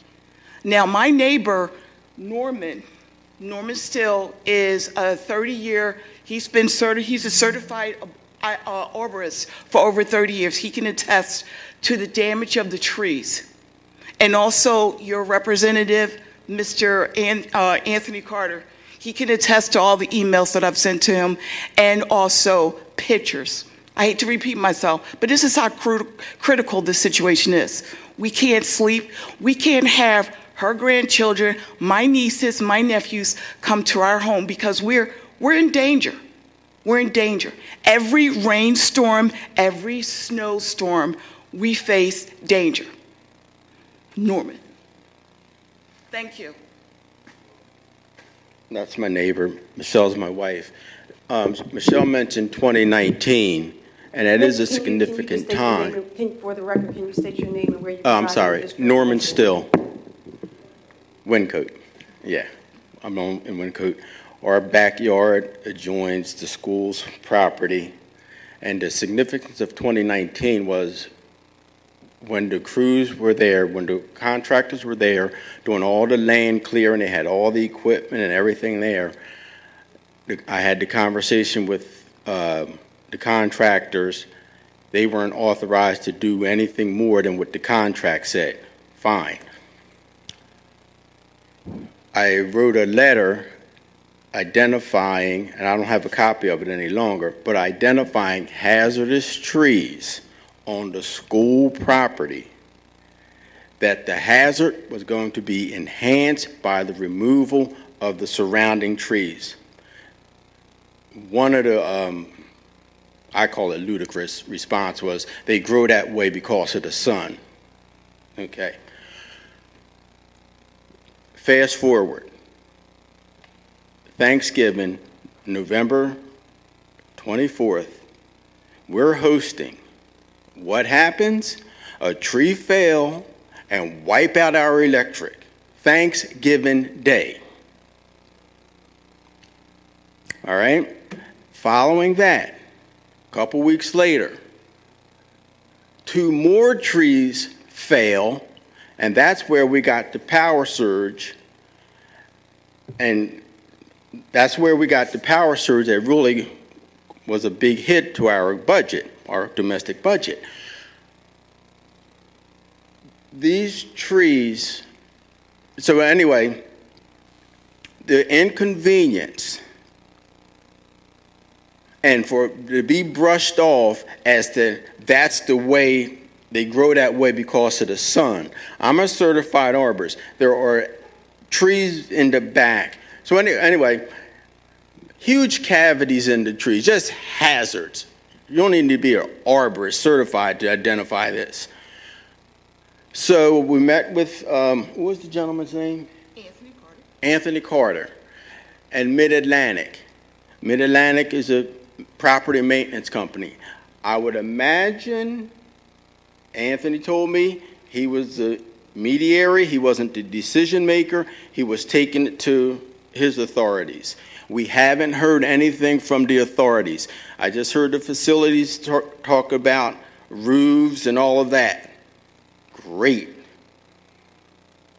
But where are we at with having these hazardous trees removed? Where are we at with the estimate that Mid-Atlantic gave? Where are we at? What actions? And I didn't hear it mentioned from the facilities, and I imagine that's whose umbrella it falls under. But we need some action and some results. You got limbs hanging up there. I got grandchildren come over. You got broken limbs hanging up in the tree.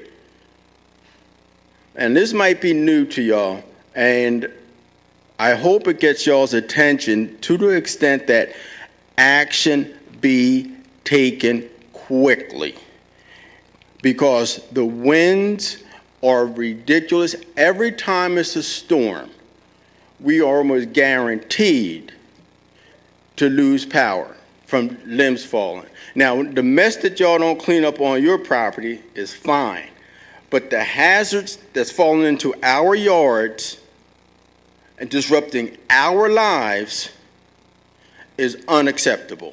And we really do need some follow-up and some action. Who would our contact be from here? What updates would be put out? If you could give your contact information to Mr. Kaufman. Mr. Carter was here earlier. We'll follow up with Mr. Carter. You say he has documentation already. Mr. Swiger is my director for business, so we'll look into it. How does this sound to y'all? I need more feedback than just another name. What does this sound like to you sitting on that side of the table? Let me say this to you. I said that we would get your information. I'm the superintendent. It's incumbent upon me to follow up. I will have a meeting with Mr. Carter. I will have a meeting with Mr. Swiger. We will circle back to you, let's say by the end of this week. Okay. I look forward to it, the superintendent. Thank you very much. Thank you. Thank you.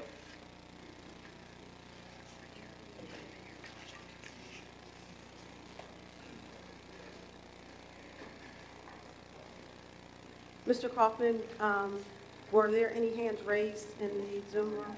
There were not.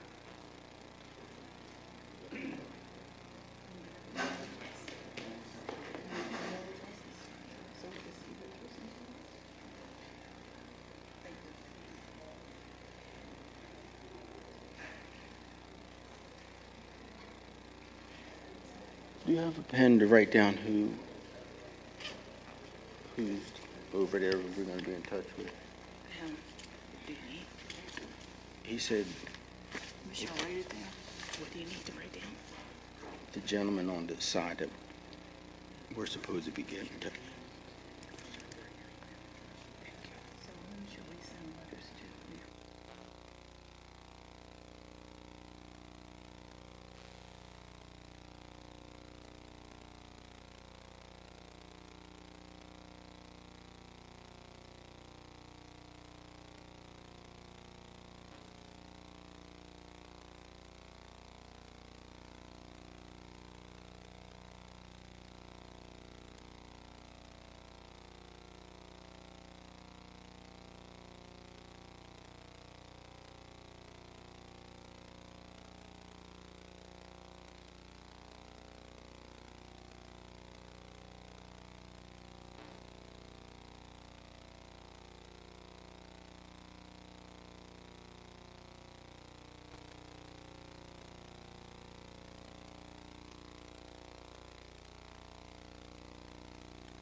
If we have other folks who want to make comments, you can step up to the podium.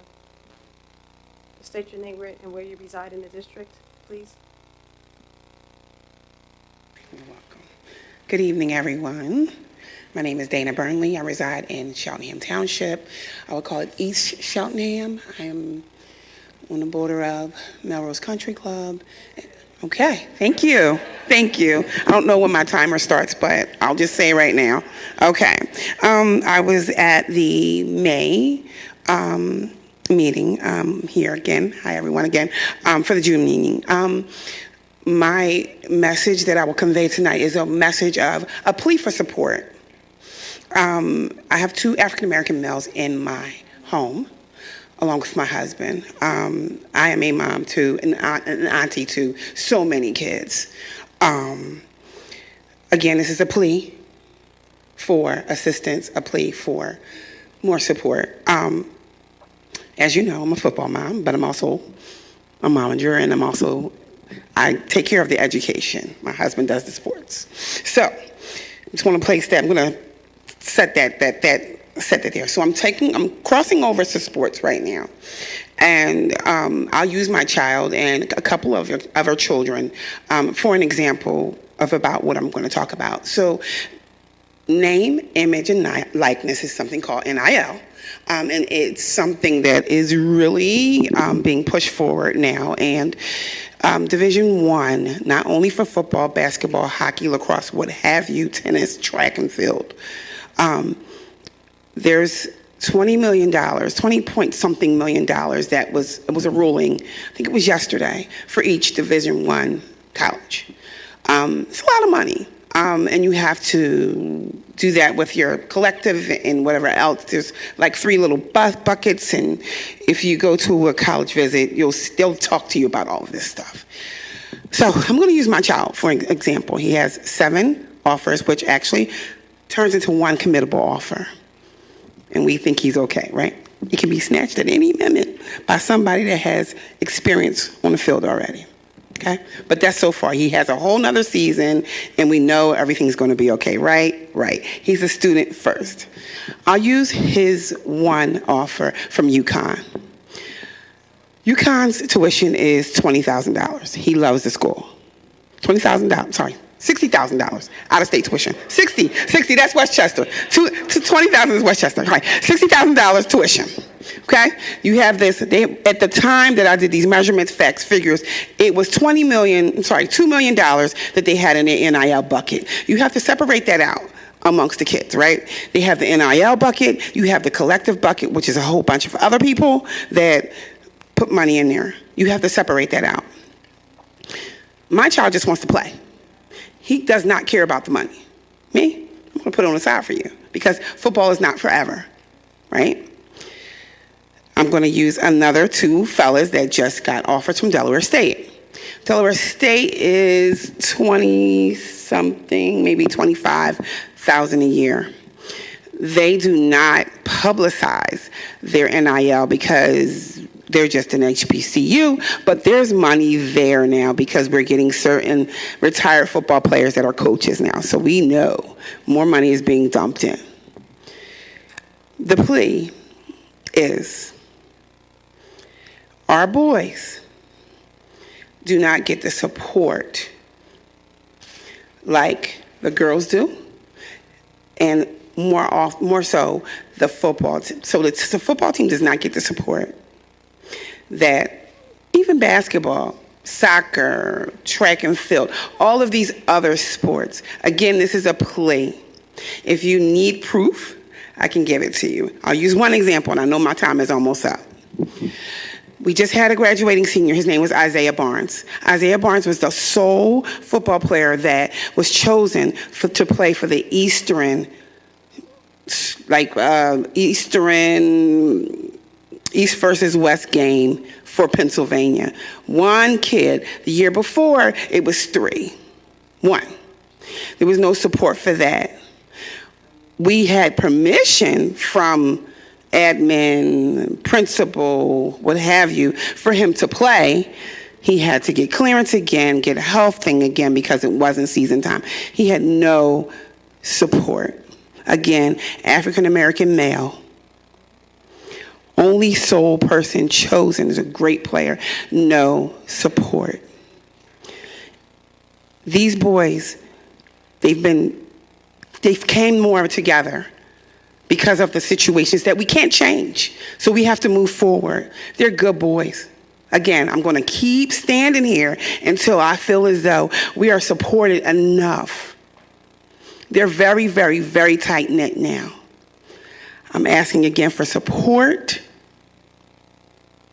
Even if you have to show up, a word of encouragement, ideas, something. Maybe question the coaching staff about training for camps. Maybe asking them about advocacy for college coaches that come. Because it's not there and it's lacking, and they think that these kids can do it on their own. Last time I checked, they're minors and they can't. The last face they see is their high school coach. I'm asking for, again, support. Thank you so much. Thank you.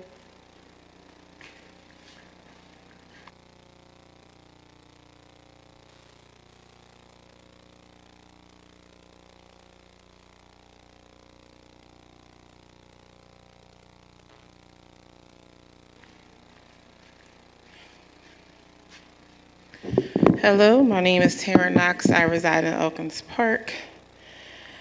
I just want to touch base on the last time I was here for the legislative meeting. I said a lot regarding the football team, and I have yet to receive any form of follow-up. I believe we spoke with Dr. Scriven following that meeting, and I was told I would get a phone call that I have yet to get. We were also told as parents that the boys would have a talk as a group. That has yet to happen. And as Mrs. Burnley stated, that they've had to come together because of what has happened with the team in the last 2 months. In terms of leadership, they feel like they're being gaslighted. I'm just going to put that very plainly. They made their pleas to talk to their principal, to express their concerns. They started a petition. They did everything they could do as 16, 17-year-old kids to try to get their voices heard, but just carrying on as if nothing happened. So I'm just asking as a parent, can we just be accountable? If you're going to say you're going to talk to someone, talk to someone. If you say you're going to follow up, please follow up. Because this is the example that they are being shown. So I just wanted to touch on that and just continue, to speak and support as much as I possibly can. This has been a very frustrating school year. Thankfully, it's coming to an end. And hopefully next school year can start off in a more positive manner. But that is something that I would like to just request support, follow up, and ensure that the people that are in place to lead them are actually qualified in doing their job. Thank you. So I'll respond briefly so I don't have to chase you down after the meeting. I said I would talk to the seniors before the school year ended. The school year is not ended. I've already spoken with Dr. Hammond. That meeting will be held. It's interesting that some of the things that were mentioned are things I'll be talking to them about. NIL, Clarence House, and also the portal, because I think it's information that they need to be aware of. I'm also going to pull a profile on each of the seniors because I want to know where they stand right now as it relates to Clarence House. I know that just recently there was another parent meeting that was at my request in terms of talking with Mr. Sheridan and Dr. Hammond. So what I will say publicly in front of this board is that you guys both have my number as well. I did say I was going to call you. I opted not to. I'll own that right here in front of the board. Let's continue to follow protocol, or you can reach me like you could have before the other meeting, because you do have my number. When you talk about support, I can go down the list, the times that me as superintendent showed up last year when there were crises and individuals needed support. So I will refrain from, in this public forum, going tit for tat, but the support will be afforded because it's something that's near and dear. I thank you both for your continued advocacy and look forward to us moving forward, as you guys both so clearly articulated. So thank you. I just want to, can I just ask one question? Oh, we're done? You can, if you want to contact Dr. Scriven by email or call him, you can, but we can't respond to those specific questions. Okay? Thank you.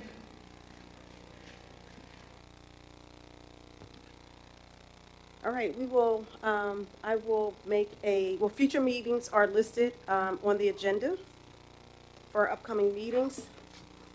Can I have a motion to adjourn? Can I have a point of order? Sorry, Yes. I only just realized I don't see our meeting that's before the Educational Affairs meeting next Tuesday listed, and we have a special legislative meeting at 6 p.m. Just we'll update in case that. anyone is listening. Yes, and thank you, wondering. thank you, Yeah, Leah. Thank you. That was missed. Yes, that will be updated. Okay. So moved. Zachary Epps. Second, Mia Blitzstein. All in favor, say aye. Aye. The meeting is adjourned.